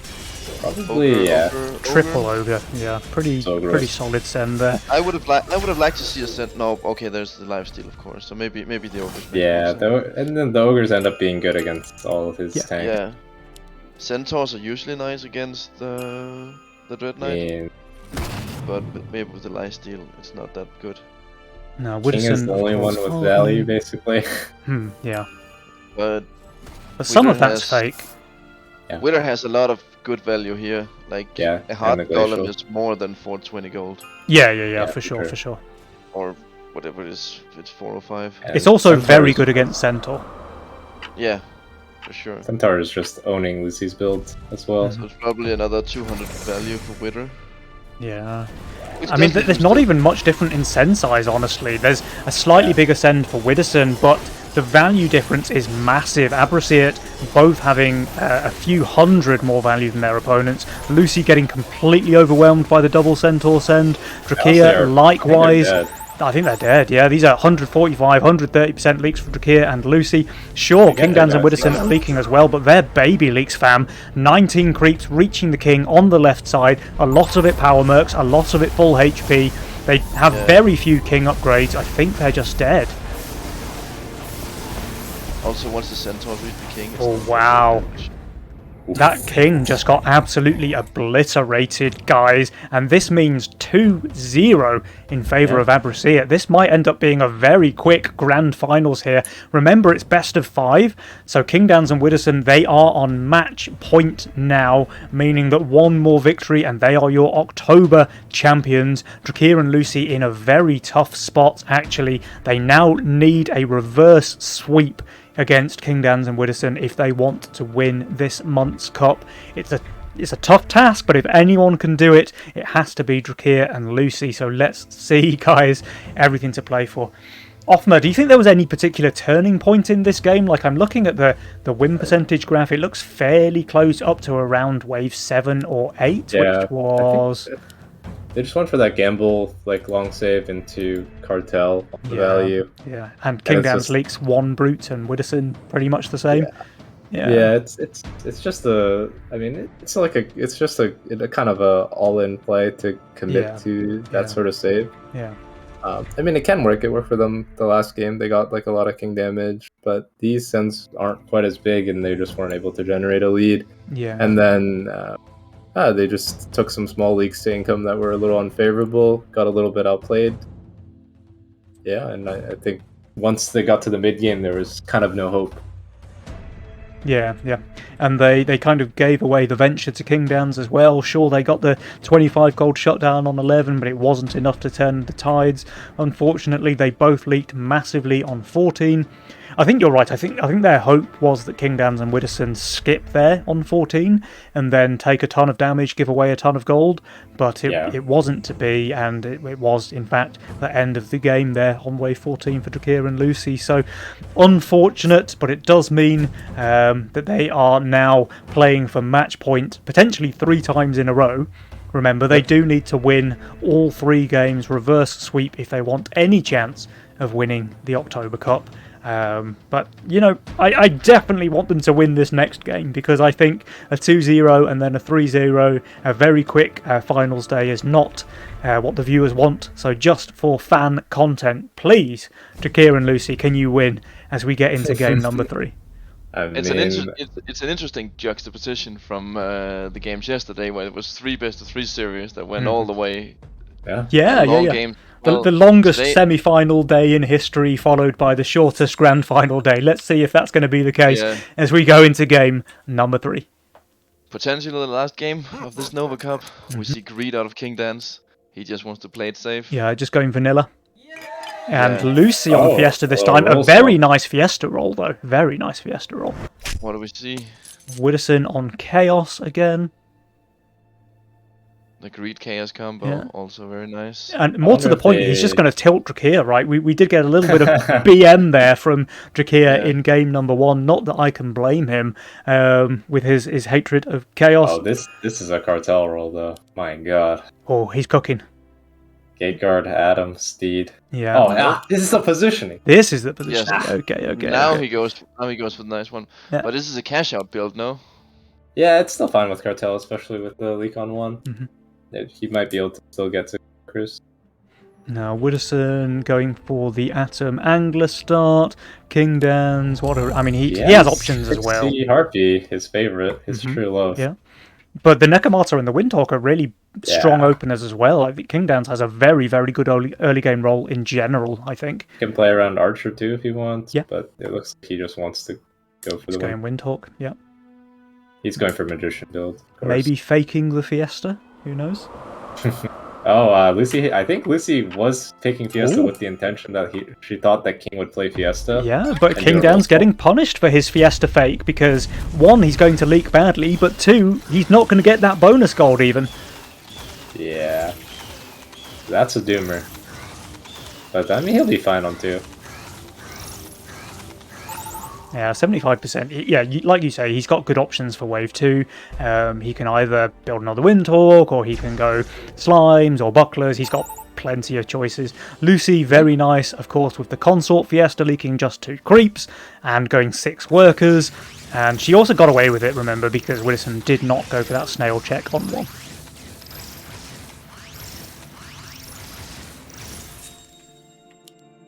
King getting the double snail off. To Drakir. Yeah. But honestly, Drak is probably fine. Drakir's adding the gate guard. So I mean, Drakir's 4 workers. He's completely fine, I think. Okay. Yeah. It's not a gate guard, it's an Adam.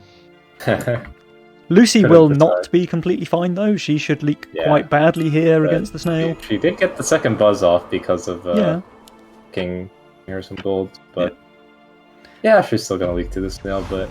Yeah, but that's the point.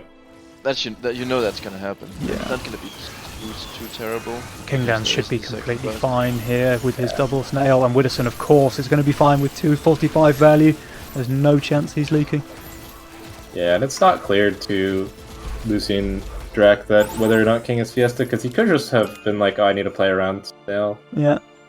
But yeah, Drakir easily holding his 40 send here, easily able to cover for his Fiesta teammate in the mid. Problem is, Widdowson and Kingdans both just were fed 2 snails there on 2, and both easily held them. Yeah. King with the Pilgrim. Yeah, I think Lucy... That's gonna tank nicely, and it's gonna heal the Windhawks as well, so that's gonna be real nice. Yeah. I mean, his punishment is that he has to save 5 workers, but, he managed to pull off a nice game with low workers last, so... Yeah, we'll see. The Pilgrim makes it hard to starve him as well, because you can't really go 5, you don't really want to go 6, you probably just want to send income 4 and go 7. And Lucy, who was very weak on 3 potentially with those consorts, does get the 40 resend, but she has the Wild Shroom, which is one of the best units on wave 3. Still going to leak, but this is very much pro leak Fiesta territory, I think. Yeah, she even gets 2 more kills there. 29% leak there for FC Lucy. Clap, clap, clap, clap, clap. And she has 8 workers now, boys. King did the smart thing and pushed the no send, refusing to play over value. Yeah, it's pretty respectable. Yeah, but he's now receiving a dino send from Lucy, who will be able to add a snail as well if she wants to. I don't know that she will though. Yeah, I think she would rather just king up or save. Yeah. King's gold is kind of awkward now, like 90 gold when you have 250 gold units. Like, is he really going to build? Yeah, he has to go for another Windhawk. Yeah, but he should be fine because of that, though. He's 390 value. Does king up.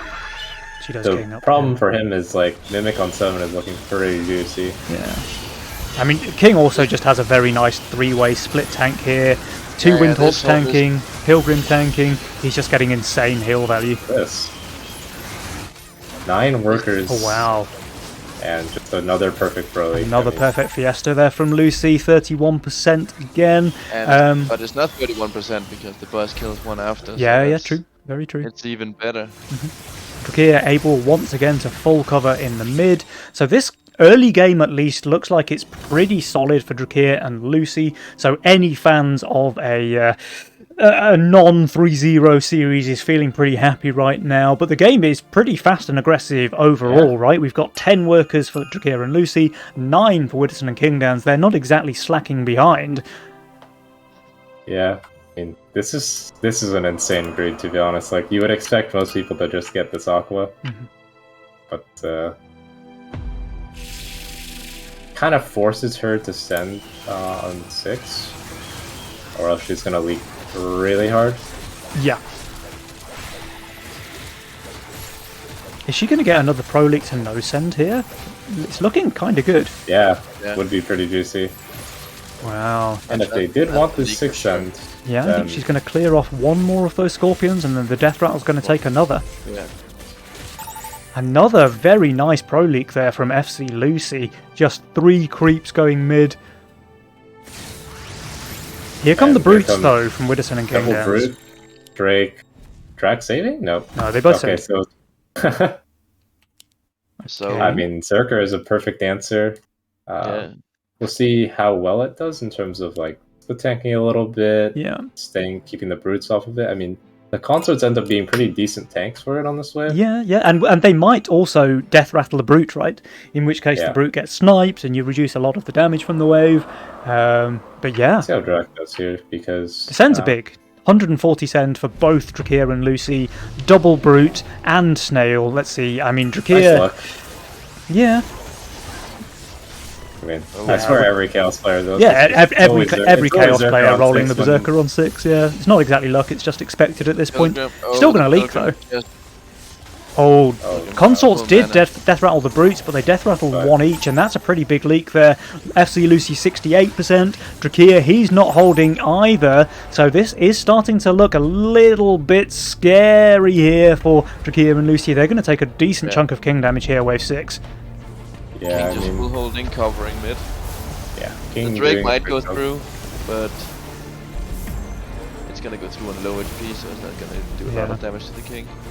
It was smart to pressure that 6, because King is looking not very good on 7, even with that slime mommy. Like, the Pilgrim and triple Windhawk is a lot of bad value, and they are going for a Brute resend. They're going for a full resend, and they're not looking great, actually, wave 7. Kingdowns and Widdowson just going for 1 snail to afford whatever it is they wanted to afford.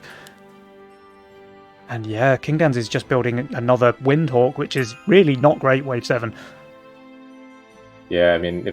This mommy should get off the cast, because, especially with the Pilgrim heal. Yeah. But it is 140 resend. It is. And Drakir's going to get another Brute as well, right? Yeah, I mean, push for it, Yeah. And this build has some problems, especially if this bad boy gets sniped. Yeah, let's keep an eye on that Atom, because if it runs down, he basically just has 0 DPS after that. And the Atom, I mean, it looks like it's doing very well. It's a bit of a smurf I atom think so the far. Sludgers just took it out, yeah. That's a huge leak. That's a huge leak there for Widdowson. Yeah. And if we take a quick peek at Kingdowns, Yeah, he is this is sniping also a one of the huge brutes. It looks like Slime Mommy did not get full mana there from what No, I I can don't see. think it did. 78% That's leak a for great Widdowson, counterpunch. 69% leak for Kingdowns, and this is a fantastic counterpunch off me, you're right. Oh. Fast and aggressive gameplay, you know, like 120 send into 140 read. Yeah, That's pretty unexpected and hard to deal with. I mean, I feel like Kingdowns and Widdowson probably should have been able to see that one coming because Drakir and Lucy, they did send the 120 on 6, but they obviously saved after income, right? Yeah. They tunneled on this 8 send, I think. Like, they really wanted to try and punish the the weakness there, but now that they gave so much gold, they'd rather save. I love But, this. I mean, I absolutely love this. So Drakir correctly reading that Kingdowns and Widdowson do not send wave 8. He's already building for wave 9, dropping one gate here. He drops another gate next wave. Yeah. Because her gold is can't afford a split, and if this is a send, her Aqua's dead in like half a second. Yeah. Oh wait, Drak? Is he scaredy cat? Oh no, he places the gate again. Yeah. I like that. Well played, Drakir. Yeah, and King actually gets a full resend here, and he is more undervalued than Witter. He only built the second chieftain. Yeah. So I mean, perfectly. I mean, he is tanking very nicely though, Widdowson. And Slime Mommy does reach full mana. The Pilgrims are getting infinite value. Yeah. This one, does it go down? Maybe it's going to get another double heal. Oh no, it does go down. Okay. Bugged. Yeah. This one's bugged. It's like full mana, not healing. Yeah. No, they didn't have any target. All right, Kingdowns does leak here. Not terribly though. But Widdowson holds, and that's big. Yeah. If that heal goes off before it dies, that's a full hold. Oh yeah, for sure. So Widdowson looks like he would have leaked to a full send as well. Maybe Drak just thought he's getting pinned anyways. Yeah. But I mean, these are big sends. Yep, there's the Ghost Knight. And let's see if Kingdowns has the skin. He does. Yeah. Well played, King. Well played. That's and important. A couple of imps. I mean, GK into upper split, like, he has a casket. He should ignore this if he goes second gate hard. Yeah, I mean, Alpha Bell means he probably hits it a lot, so maybe he goes, like, hard and he's just... going for the Harbinger, yeah, I like that. Grawl is the best gold. It's like, orders. He goes for the Alpha Male as well, okay. I mean... Solid. He's going to hit the GK eventually, but the Alpha Male should buy a lot of time, especially with this casket, like you say, dealing the AoE damage against the left side of the wave. We got a few King upgrades as well. This is only natural tank, that kind of hurts, but... But she also has APS DK, so... Yeah, she might be able to snipe the Ogre if it... it got Buzz, so like maybe the Zerker can get on it soon. Let's keep this focus on the Shadow Dancer, because that's very important, and it is now in the middle of the wave.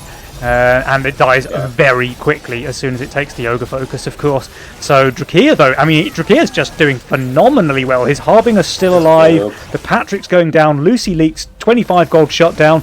But Drakir, he is covering here for his Fiesta teammate. Beast of the server. Drakir, very well played. Widdowson, meanwhile, leaking 46% to a Cannoneer, despite being on value. He decided to build the Banker. Drakir's actually just full covering, right? I mean, gate plus, he's got the defenders of the gate and the gate. Yeah. It's an unstoppable combo. And they just go for some more income here, just trying to push their lead. I mean, they have insane builds, so I can completely understand this. I mean, they both have very good worker numbers as well. 20 workers, 21 workers. Or like a Vamp could be I would think Magician. Yeah, Magician is very, very good on that OT circle because then he has 3 more spots for gates as well, or Hades if he wants one of those. They're even doing King upgrades as well. They're just hyper-scaling Drakir and Lucy. Vamp would be insane for Lucy as well, because one thing you suffer with APS DK is vulnerable to getting sniped, but especially on split shot waves, but the healing just makes DK into such a raid boss in the mid-game. And, I mean, King built for 11, he has, like, the Chieftain, the Violets, so, I mean, this kind of income send, he's going to be able to push. And, I mean, Magician is really strong for him, too. Can't forget that. He is leaking here, though. Leaking to 2 Fiends, King ups. I guess he just never thought that they would... Like, he thought it's income and he sold it, but... It's not the end of the world. Yeah, I mean, he is pushing hard, but his hard push only just brings him level with Drakir. Drakir and Lucy, they go for another round of Income King here. Widdowson and Kingdowns are posing a threat, 12, I think, is the thought. It has to be 12. PTA 12. Now, this unit is cracked on 12, like it's insane, but you can still get overwhelmed, right? And Kingdowns and Widdowson are threatening... one King Claw, maybe. Yeah, they're threatening 600 Mythium plus. And King is going for Pro League here. Well, I don't know if Lucy's going full here, because that would be pretty genius. No, she goes King. But yeah, I like they're just trying not to die, which they should. Full King and good builds. Yeah. They already have full regen, right? Yeah. So they're just going to be 100% HP by next wave.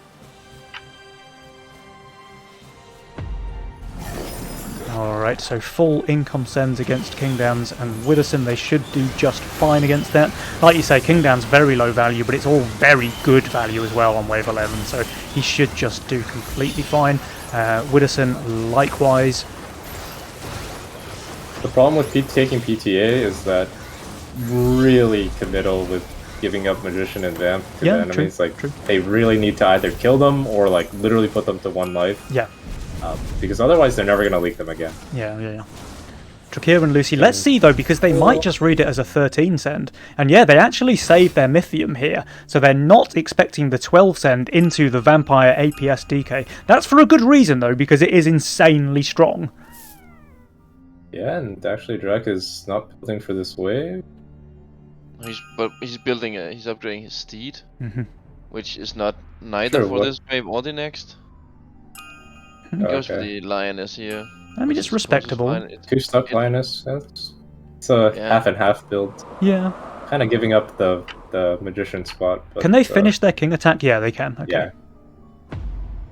Alright, this is still massive sends though. We've got 700 for Drak, and that pack leader Imps. Kind of a send that's fallen out of favour lately in the meta, but it is perfect against Drakir's nearly all-natural build. And we have 4 Eyes pack, double Imps for Lucy, and her Dread Knight is getting overwhelmed. It goes down very quickly, doesn't get the insane amount of value that you kind of need from it. That's a big leak for her. And Drakir as well. Double home runs, in fact. We've got 104% for Drakir, 109% for Lucy, 25 gold shutdown. They're taking a ton of damage here, but they will survive. Yeah, and the problem is they also saved and didn't die.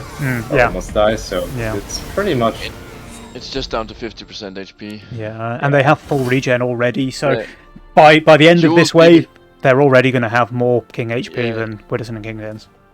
Duels is even upping their favor. Like, it went from 63-37 to 64-36. Yeah, both on fire also, now. I think the Dread Knight can be overrated on 12 because when you've put in like 700 gold for that unit alone, you don't have enough tank value. Yeah. Like, unless everything else in your build is tanks, which rarely is. Yeah. And 150 in this as well, which just does nothing in terms of tank value. But like you say, I also think that Dread Knight is a very feast or famine unit, right? Like any summoner build, really, because if you can keep it alive for long enough, it generates infinite value, like literally infinite value for the Dread Knight.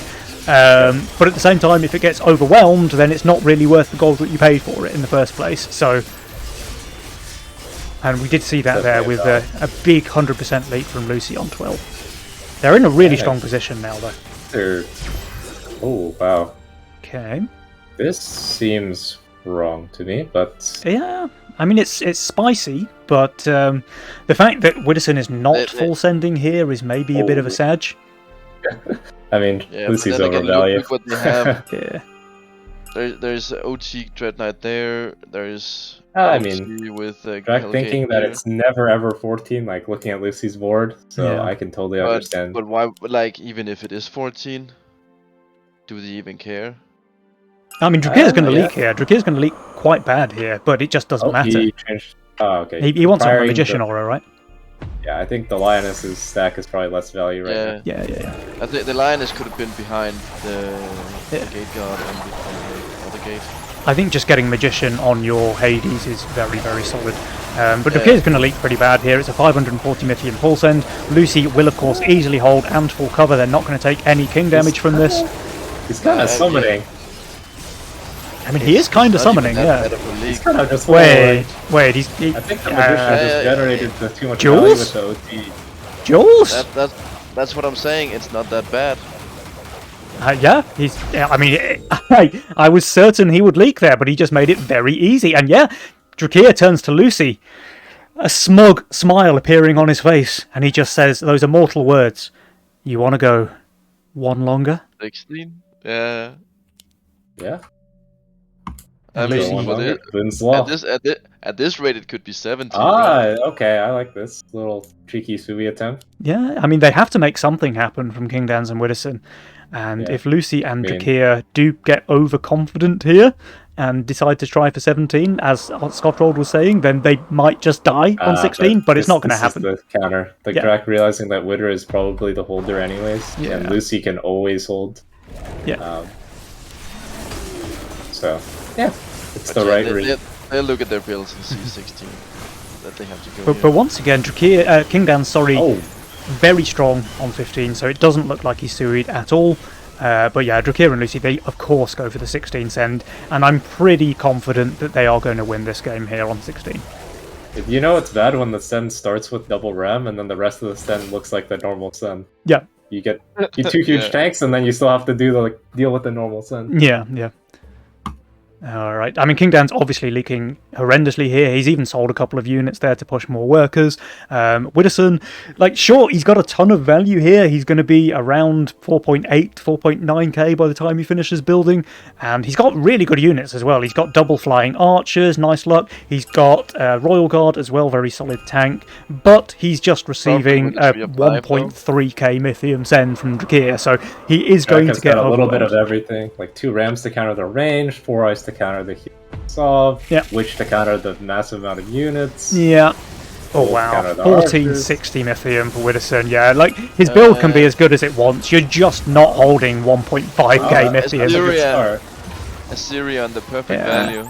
But King Dan's 201% leak there, and sure, Widdowson's Azyria is doing disgusting things here in lane 3, but it's just not enough against a 1.5k send. 148% leak there. That's a well-played GG. Drakir and Lucy, signs of life, finally here in game number 3. There we go. And they just play this phenomenally well. They were way ahead, I feel, from start to finish. Masterful early game.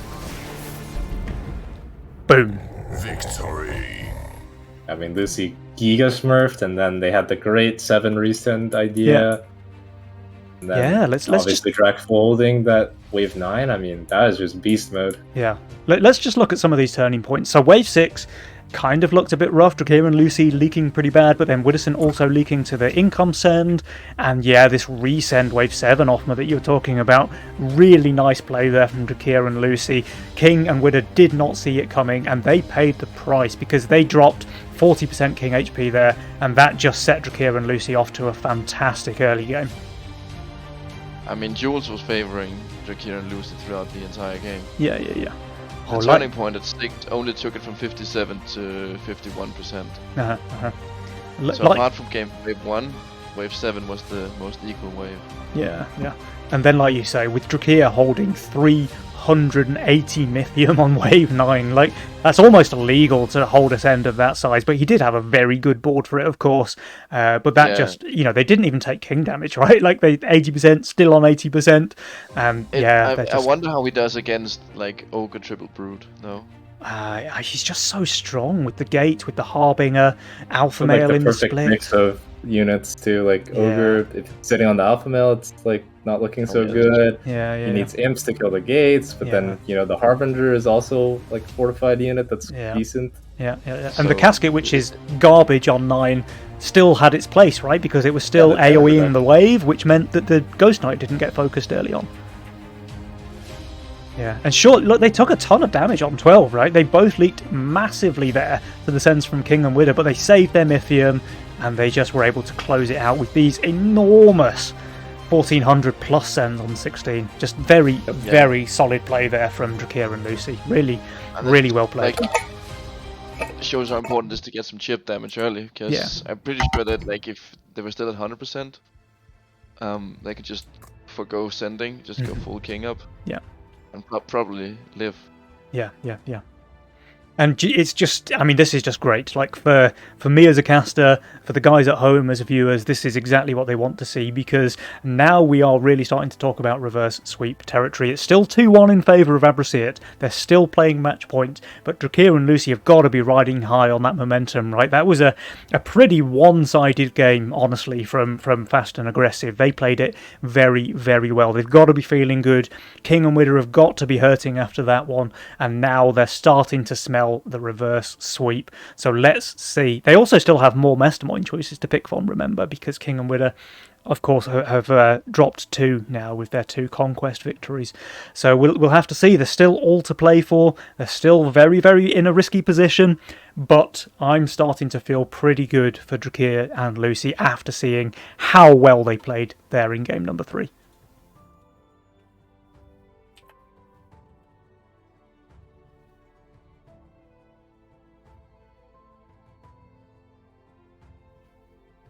Oh, we're getting a little bit of chatter from the players here in the lobby. Widdowson and Kingdowns not very happy that their double 100% leaks on 12 only did 50% king damage, but I mean, a lot of the wave was kind of damaged. There were imps in there, which, sure, they add to the value of the leak, but they die very quickly to the king spell, and they did just have a fully maxed upgraded king spell, attack, everything. So, yeah, interesting, but Drakir and Lucy, they piloted that one very well, and as I said, they've got to be riding high now off the back of that win as we go into game number 4. Yeah, and something to notice, King and Widder, I mean, after winning 2 games, you have to play the next 3 games without 2 of your masterminds. So it definitely is quote-unquote harder. Double castle. Yep. On opposite sides, though. Mm-hmm. Castle gaming time. Are we gonna see double cartel, or is Widder gonna go Fiesta? Oh, Chaos, of course. Chaos again, yeah. Chaos Castle. So But this is gonna be interesting if Drakir is just gonna be able to run away with the early game. Mm-hmm. Now, Widdowson just hoping to nice luck his way to victory here in the October Nova Cup. We'll have to see how that one goes. Oathbreaker is a good start. Yeah. Although I was I just, there's some issues when you build this low, because if you hit Harpy next, kind of a gamer. Yeah. But it's the kind of a gamble, because like you build too high, it's like, oh, what if I hit Coiler 3 or something? So yeah, tough to find the right spot. But you would rather add Harpy in a Fiesta role, or a Chaos role, I mean, than Coiler. Oh, yeah. Drakir's role is just absolutely filthy as well, by the way. Like, he's playing Castle, which you normally expect to be quite a slow mastermind, but he has the Flower and the Atom, and that pairing is just so easily able to push very, very hard in the early game. And he's even getting snailed. This is just perfect for Drakir. He's playing Castle, so he's minus income, but Widdowson's just giving him 6 gold for free. Yep, delicious.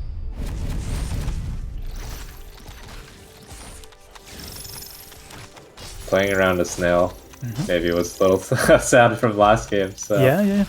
Well, it's still a nice read from Widdowson, right? Because he's expecting that Drakir would have played Fiesta here, and it's a solid call. But no, Drakir is actually playing Castle. So yeah, I mean, he's been popping it on ladder, I think.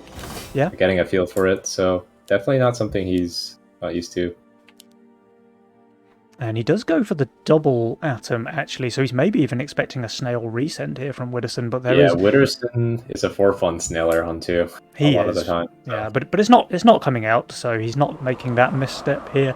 Drakir can still push to 6 or even 7 workers, though, despite not getting a send here. Yeah. Probably 6 since he's Castle. He doesn't want to agree too hard. But I mean, we saw yesterday with Cartel, like Quacker just went 7 workers, never leaked the whole game, and just completely dominated. So, it, like you said, it's a really strong early game. Paired with Castle, that could be white knight. Now, Kingdown's his early game is looking okay-ish. He has no tier 1. But he has a lot of very cheap units. His most expensive unit there is a Pilgrim, so he's really focused on that early game. Still has his reroll as well. Yeah. But I think going Castle and then getting a great early game is pretty important, right? Yeah, I think, I mean, this is like the traditional Castle role, like Castle, Angler, starve your guy, get Kingpin, overbuilt, and then spike into the mid game. Speaking of strong early castles, 6 workers on Drakir. Of course, he has the flower. He's adding the ranger, which is really great to cover the flower. He does get a 60 Mythium full send, but with that ranger he should be just completely fine. He's absolutely speed running the wave, and the ranger should be enough DPS. Maybe the dragon turtle makes it through, but he's pretty fine with that. No, he's actually fine. He's actually full holding. Yeah.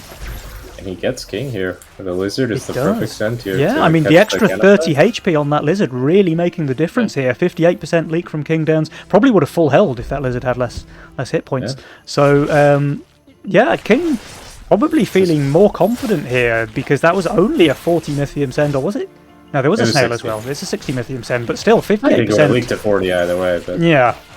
58% pretty damaging there against King, actually. Yeah. It's just like his build has no damage, and once the Wildshroom is dead, so it's a really nice send by here. Yep. Now let's see. He just doesn't get the bounty, goes for some dog tamers. Yeah. That's a lot of dogs. I mean, he's going to hold the resend, right? Now let's see if Drakir has a third snail. It's really good send not to go for the bounty here. Yeah. As the dogs. Yeah. Because I mean, there's no reason for him to upgrade the bounty. Like, it's on 42 mana. If the Angler survives here, it's gonna go. It'll be full mana, and then he can take the bounty on 5 if he wants to. He probably wants to overbuild, get bounty, get Canopy on 6. Like, that's quite a nice line. I like that line. Yeah, then you can probably push a bit for 7. Maybe he can go 7 workers, still get the bounty hunter. He's actually not pushing at all though, staying on 6 workers. Just really playing it safe there from King Downs. Yeah, I mean with Castle I think he might just not have the gold to push. Yeah, he would be too poor. You're right, yeah. And this lets him save some Mythium too, which is it does. A good thing. He's getting another resend here from Drakir as well, so he's going to be rewarded for that. Widderson's build is looking kind of strange, guys. What do you make of this one? Chaos moment, for sure. Yeah, standard Chaos build. He has 150 gold. Nothing really great to build with it, though. Does he just go for the Zeus? Yeah, okay. It's a simple answer, and it should be good enough. It might not tank the boss, though. Oh, it's really not tanking the boss. Yeah. Okay. It's probably a leaf then. Yeah, his Oathbreaker's dying very quickly, so no value from that tantrum. Yeah. King Downs doing just fine over there, though. Yeah. I mean, Widderson, to be fair, he's doing absolutely fine as well. If he leaks, it's going to be very small. No, he's not even leaking the dino, right? No, he's just holding, I think. Maybe with the dino. The dino. There was another creep hiding. But he's honestly fine with this. It's a 22% leak. It's a low HP dino. He's on 8 workers. Drakir and Lucy pulling ahead though, and this is what I mean, right? You expect castle players to be low workers, and you see King Downs is on 7 workers. But Drakir, because he has that flower atom start, which is just so strong in the early game, the castle doesn't matter. He's able to push really hard and keep up with his cartel teammate. By the way, Lucy has just been pushing those. Yeah, what a beast. I mean, she reads King Downs' value, right? She sees that he's low worker. Yeah, she knows King's on low workers. She's trying to abuse that, and she's getting a 120 send here. She should be pretty fine against it. Atom Canopy very, very strong on Jack going for a full send here, trying to catch King greeting. But King greedn't. He didn't get the Canopy, which I guess was like the read, but the Pilgrim is a pretty solid answer. Yeah, and he's got really nice split tank as well. The Pilgrim is just getting insane value here. Yeah, one more heal onto these. Might even be better than Canopy. Because it allows the Yeah, I mean, these dogs are just holding. He's just holding. Yeah. Lucy, meanwhile, leaks 33%, but it's only 2 creeps there. Meanwhile, she has 11 workers. And remember, guys, she pushed to no send there, wave 5, so I think she's totally fine leaking a couple of creeps while having a big worker lead. Yeah, and she's going to be so fine for 7. Oh, she goes for a full send here. She can afford double brute into Widderson, who I have to assume just goes for the Canopy here. Yeah. It's not looking so good. I mean, his Zeus on 7 is really bad. It goes Badger. Did Lucy just sell a Proton to go more workers? What happened? I think she sold for the Wanderer. Yeah, for the Wanderer. Yeah. And Widderson going for the Badger. Wait, no, he changes his mind. He's actually going for a Rogue Wave. Oh, this... Maybe reading a Wave 8 send? I mean, this is better for your late game. It makes the Zeus impact pretty nice, but... Rogue Wave is much better damage for 7 as well. Like if I play Chaos and get it 1 arc, I would obviously go for it. Yeah, that's fair. It looks like he's doing pretty reasonable. He's actually doing completely fine here. Yeah, Rogue Wave is just cracked, I guess. Did you see the Brute was alone on the infiltrator while the wave was going? Yeah, that was quite nice luck for him there. He's still... Wait, no, he's just full holding, right? No, full holding, yeah. Yeah, what a beast. After sniping the first Brute, it just made it too easy for the rest of the use. And he did that while doing this. Yeah, that's the important part, is that he was able to full hold a double Brute's End while saving for the big Ogre on 8 into Drakir. I mean, Rogue Wave was clearly MVP in this wave, dealing 3k damage, tanking 1500. Oh yeah, it's just absolutely perfect for him. And it boosts the damage, of course, of his Zeus too. Yeah. And his Mask. So, Lucy getting the smaller send here, kind of on her to hold here. She has the Fire Lord. I mean, Drak is on value, but he has no Ogre Slayers. Let's see how well this Fire Lord split tanks, I guess. Should be pretty decent. Very nice, actually. Very, very nice positioning there from FC Lucy. Fire Lord one-shotting the mole, of course.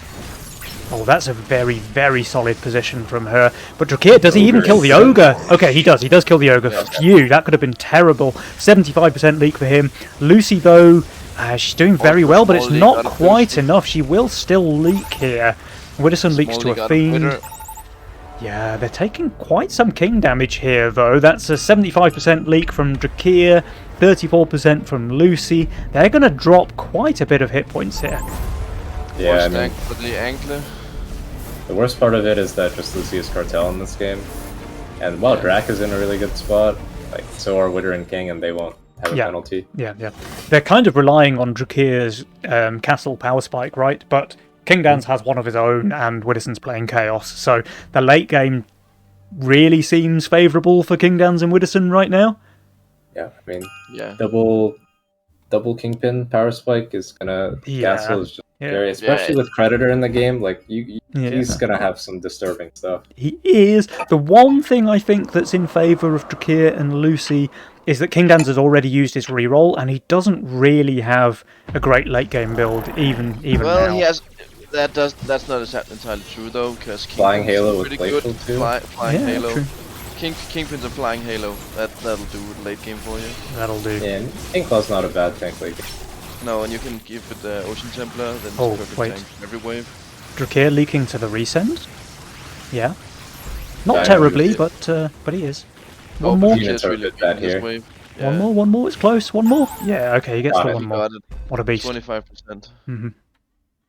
He don't care about that. Yeah. And I imagine, I mean, he's not really pushing. Not sure what his plan is to go just 11 then. I guess it's 11. Yeah, they just want to deny that venture from Kingdans and the Creditor from Kingdans and Widdowson. He drops. Oh no, he doesn't actually want it because he really wants Glacial with his. Yeah. So it's honestly, he's probably like, oh, I'm down to take Glacial and just probably hold since he's on value. Mm-hmm. I mean, we'll have to see. Like, if Drakir just goes for an income send on 10 and then maybe tries to play for Creditor, then Kingdans is definitely holding. But if he goes for a full send, maybe we see some leaks. It's hard to say. Actually, I mean, Kingdans is just so strong on 11. I kind of take it. Like, he's got the Kingpin. He can have 2 if he wants, or he can just have a Chieftain buffing a Buckler, which is insane value. So yeah, Drakir recognises that and just goes for an income send. Well, that's a ram. Lucy's going for a full send, though. That is a siege ram. Dirty.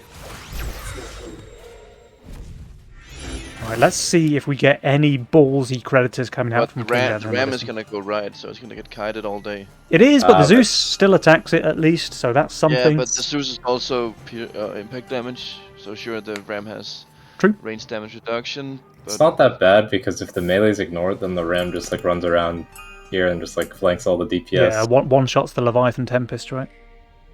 Protector for 3 people so far. Witter. Oh, nice luck. Take it over. Is it kind of hard? He goes Glacial. Yeah. So, I mean he's probably going to hit this ram for a while with the Zeus to slow it down. Yeah. See what that looks like. Oh yeah, Glacial on the ram is... He wants to see that. Glacial on the ram. In fact, everything's going to attack the ram because of that Glacial. Yeah. Interesting. So he actually kind of played himself there. Yeah, he was. I mean, it's not the worst outcome. It's not the worst. It dies very quickly. And the Rogue Wave, actually, that thing that he played on Wave 7 is just giving him so much value because he rolls more and more spell damage units. It looks like he's basically holding. He's basically holding, yeah. He's going to leak, but it's tiny. King Dans, of course, is holding. So, yeah, this is pretty solid. Lucy, meanwhile, we were watching the wrong lane. There's a bigger leak versus Dino Fiends here on FC Lucy's lane. And if you just look at that income, she's starting to fall behind. And she doesn't even have the worker lead that Cartel usually has here to make up for it in the mid game. King Dan's actually ahead, yeah. Yeah, I mean the mid game spike of the Kingpin's just a bit too much, especially with Castle. Mm-hmm. Like even with that insane early game by Drac, the Witter getting him on 8. Yeah. Yeah, King Dans is miles ahead in this game. He's on a 75 gold shutdown, you guys. I think that's one of the biggest shutdowns we've seen this entire series. He hasn't even gotten his second Kingpin out. Yeah. Just one Kingpin spike. He's still got power spikes on the way. And he's not going to get it until wave 14 or maybe 16 or something, because you don't want to get it to 13. That's unless, like if you have a 100+ stack Kingpin, you maybe want to get it for 13, but other than that, it's just not worth it. Yeah. Yep. There's a big difference between having 165 gold at that value or like 415. Mm-hmm. True. Now the one thing is, Drakir at least has managed to match King Dan's income, so there's not a penny between them. But he is 2 workers behind as well, so generating a little bit less Mythium than his opponent there. This is just a perfect OT Canopy circle for 1450. Oh wow, yeah. That's just really annoying to play against. So the one wave where King was looking weak, maybe wave 14, 15, he now just has the perfect answer for. Yeah, and I mean, I would assume Drac wants to skip his build. Like, I don't think he wants to... No. Like, they know they're behind. He needs to go for some sort of longer save. Mm-hmm. And you see that, and you see that you have 400 Mythium, and you're like, oh, I want to go 16 now. Yeah. Well, that's the thing, right? Like, they do look pretty bad on 16, both of them, currently. Yeah, of course, you can't really call it with Chaos, but they can't die on 16, right? They'll just have max King upgrades if they go all the way there. Yeah, and they can't save until 16, I think, right? Especially with the skip here, right? Especially with the skip here. Yeah, they have to go 15. Yeah. And there's a little thing called Lost Chieftain. Yeah, Chieftain and OT Canopy is just absolutely broken. Wave 15, like the healing, the regeneration, the minus magic damage from the Ocean Templar aura, and Wave 15 split shot just is terrible against healing builds. But he has Protector as well. Like, these canopies are just going to be full HP in about 5 seconds. That's such a giant regen build. Yeah. Let's just keep an eye on this canopy and see how fast it regens that HP. And there's like 37% magic damage reduction from the yeah.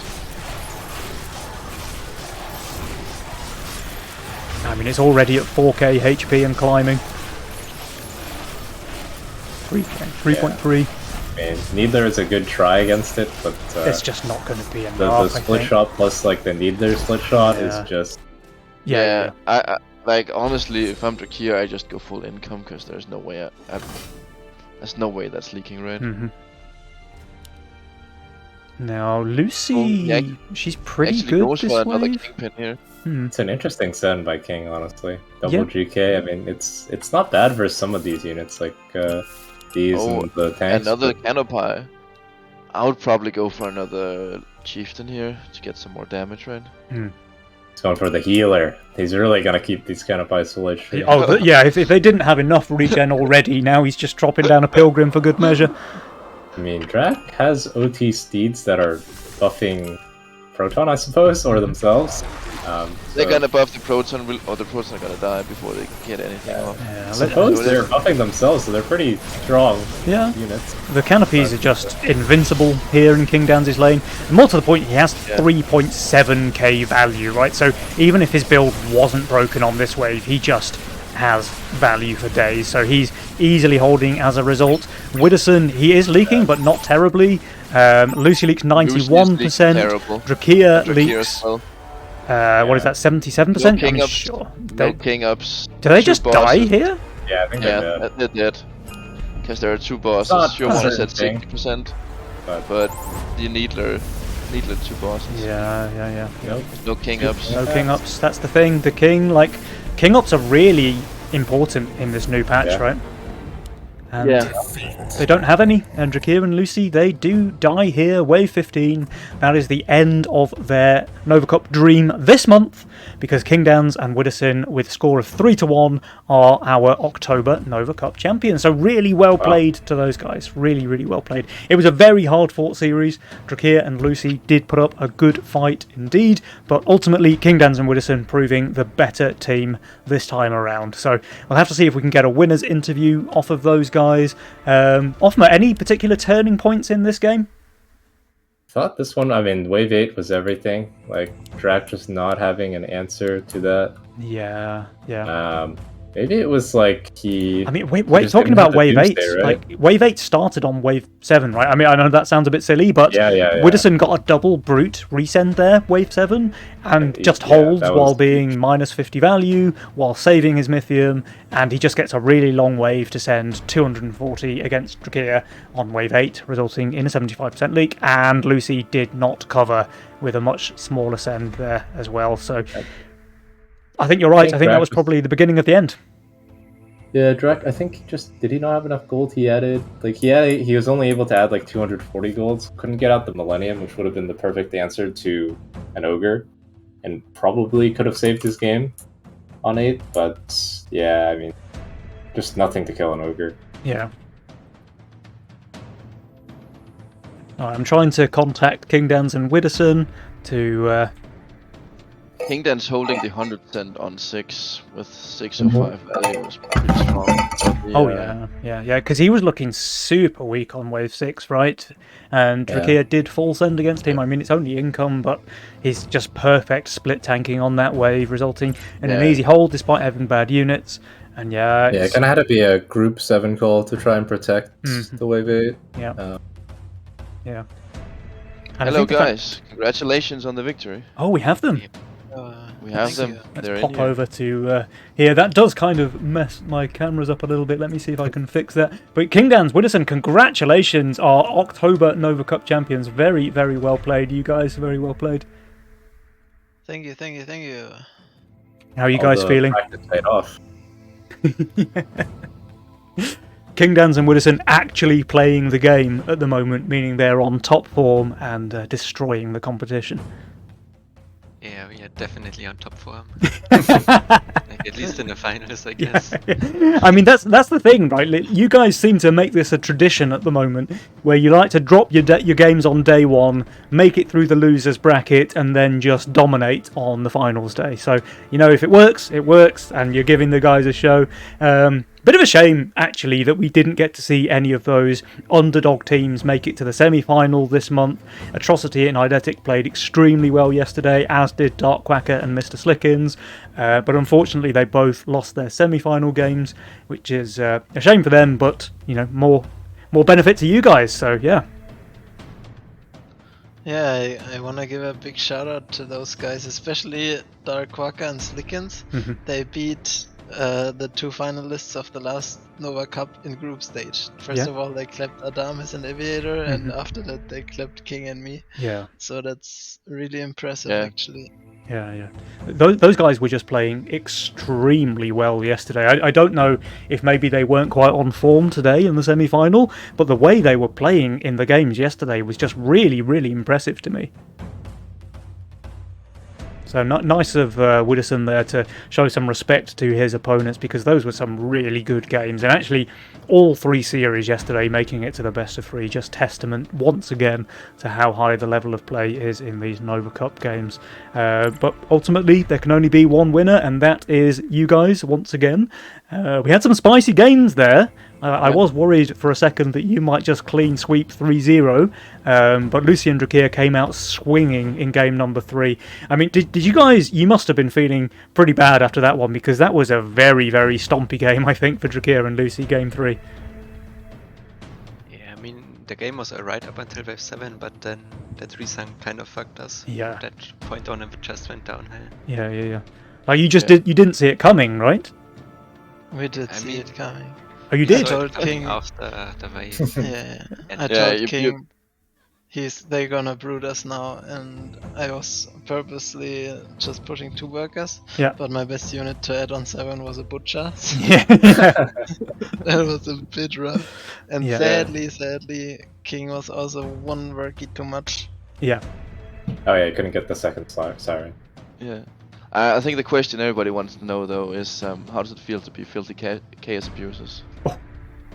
Good question. Yeah. It feels great. I know, right? I know, right? Even Yeah, Drakia. I mean, Even Drakia, who's a bit of a chaos abuser himself, was a little bit tilted there in game number 1, right? We got the F chaos in chat. yeah, we got that. And I can totally understand it. I don't know, probably for most people chaos is balanced because most people will end up with some weird screwed build. Mhm. But once people are getting better, I'm sure like if we skip 1 year further, chaos cannot stay like it is right now, because if people manage to learn it properly, then it's just giga broken. And Yeah. it's already now like maybe not broken, but it's super strong. Yeah. If you have a good opener with it, then it's Yeah. basically a free win in your late game. Yeah, it's just always the strongest mastermind in late game, right? Because now that there's so many like crazy combos in the game, as more units are introduced, chaos just gets better and better every single patch.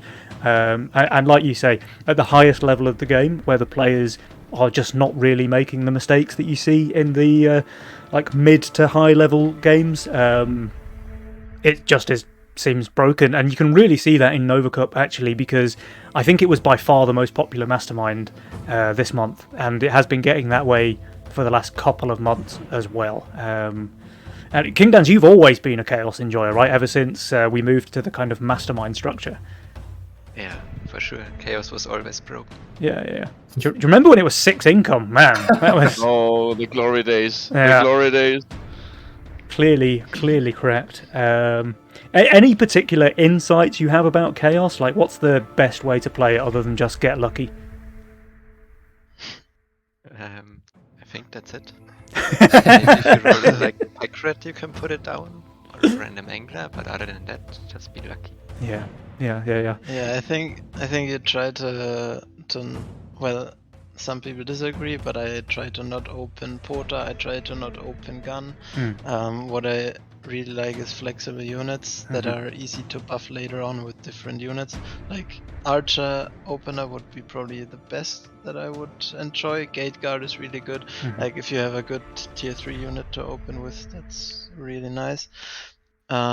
I think the most tricky part is actually the opening. Like last game was also pretty ugly for me. I went Oathbreaker into Bazooka and Mask on 3, and a lot of games end up like that with Chaos. So yeah, early game is the tricky part, and I'm sure we are still relatively bad at it. Like yeah, if we So you compare think it like to how the we skill work in cap it. for chaos can go even higher, is what you're saying? Yeah. I'm saying that. Yeah, exactly. Skill cap is pretty high. Yeah. But what you But, mean is overall, the lock broken. cap, right? You mean the lock cap?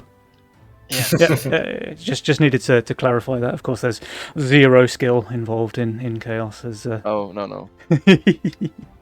I'm no, curious. I know what you mean. Like I like to joke about chaos, and I do not like it personally, but you can see when players of your caliber and all the Nova teams really of this caliber are playing chaos, you see the shifts that you make, and as long as you have a good read on the game, so you know when the next send is coming. Like I think a good example in this series was King Downs dropping a Hades on 16 and then knowing that the next send has to come on 18 because of the pace of the game, and just dropping double Arctair on 17 on his White Mane Aura, giving him like a really comfortable hold on wave 18. So as long as you can read the game like that and build the right units when you nice luck them, it really shows the power of something like Chaos. To just abuse that, right? Because you're always getting 6 fresh units every wave, and one of them is likely to be pretty good for the next send, as long as you read it correctly. Yeah. I'm curious what you guys think about the game length, because ever since the last patch and the patch before even, games on ladder have been going later, just in terms of game length, but also wave end. Mm-hmm. And I feel like this Nova Cup especially, I feel like before it's very common to see wave 12, wave 13 kills, and like 15 kills were almost always guaranteed.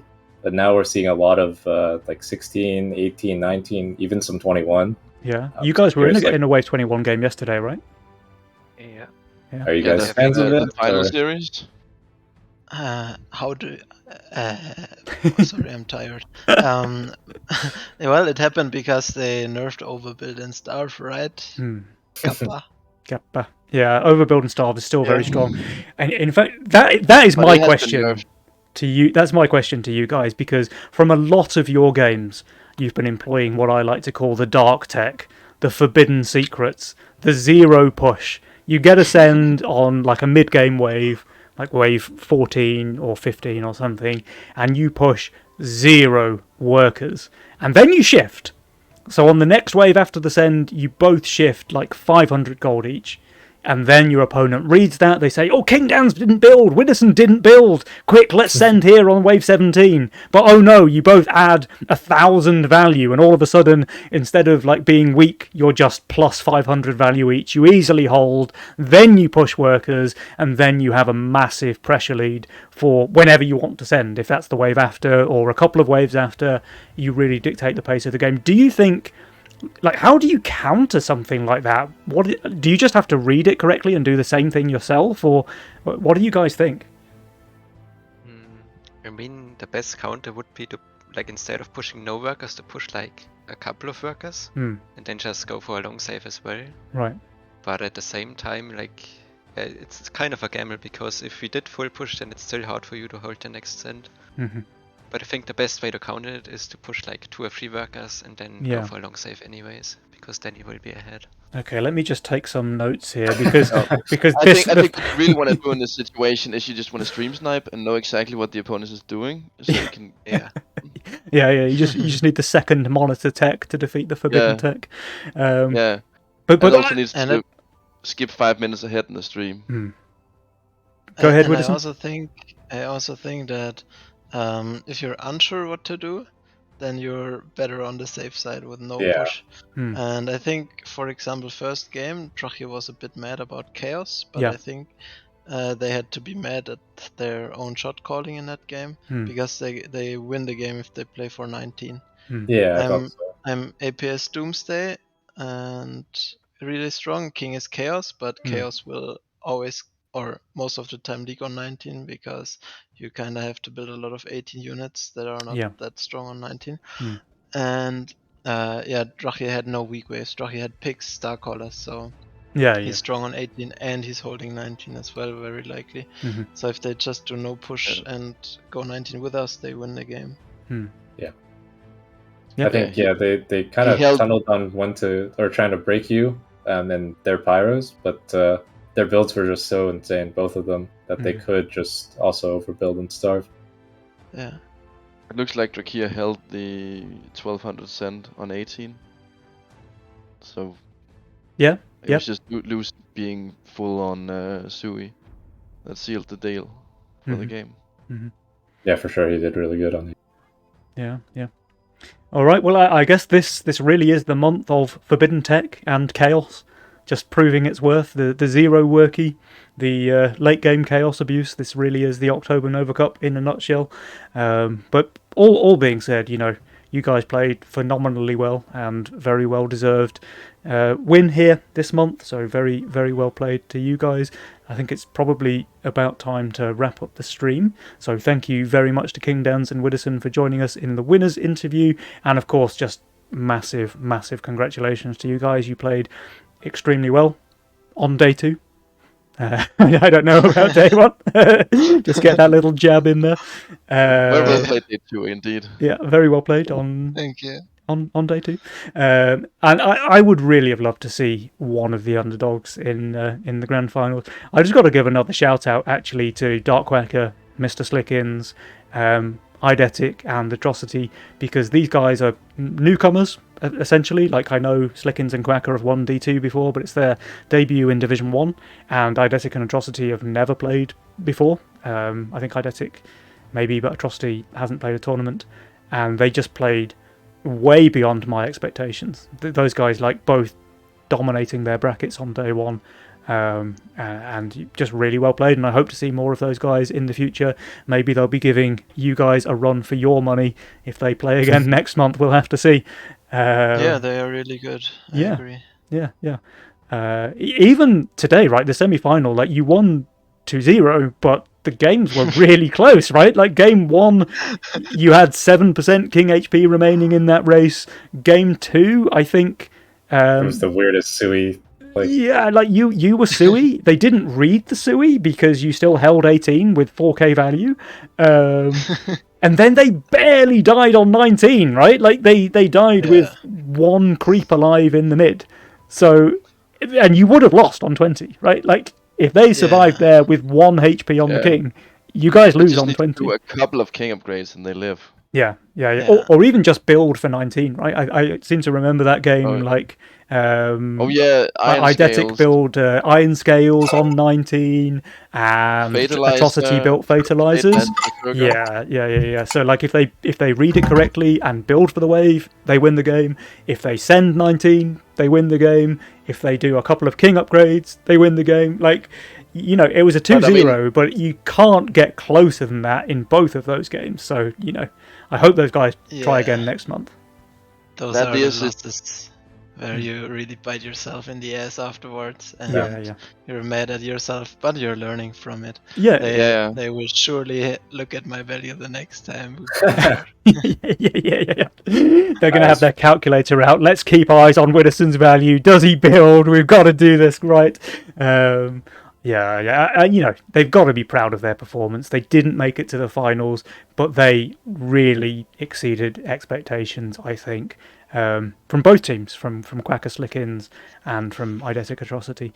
But yeah, like, I kind of extended this interview a little bit just talking about how well those guys played, but we do need to wrap this one up, guys. So all the usual thank yous. We've got Auto Attack Games building the game that we all love, sponsoring the tournament, of course. We've got the tournament organisers, Schnerd, Natodog, Slinky Dinky. We've got Bosun with his beautiful overlay, hopefully making a difference there for the Twitch viewers. And we've got all of you lovely viewers at home as well. You know, we wouldn't put on a tournament if it wasn't for you guys, so hopefully you enjoyed the show. And last but not least, thank you to my lovely co-casters, Offmer and Scofftroll. Thank you, guys. Always nice to be here. Always a pleasure. Okay. Any last words from our champions before we end the stream? Not really. Thank you. Bring back tenacity. Much love. Bring back tenacity. I mean, it's some fresh air. It's okay. I tell you what, we can bring back tenacity if we remove chaos from ranked and tournament play. How's that? Do you take that, Trey? I've stopped playing chaos. Really? Yeah. He's reformed. It feels like maybe you should take it up again because it seems absolutely broken. Yeah. But I think I have a 53.3% win rate with chaos and 53.2% win rate with greed, though. What a beast. All right, guys. That's about all we have time for this month. Make sure you are back here for November Nova Cup. And if any of you guys want to get involved, you know, we have 4 or 5 divisions pretty much every month for Nova Cup. There is something for everyone. You don't have to be a 3.5k Giga Chad, or should I say Giga Nerd, to play in these tournaments. There are plenty of divisions for all skill levels, so make sure you get involved as well if you would like. And we'll see you around next month. Goodbye.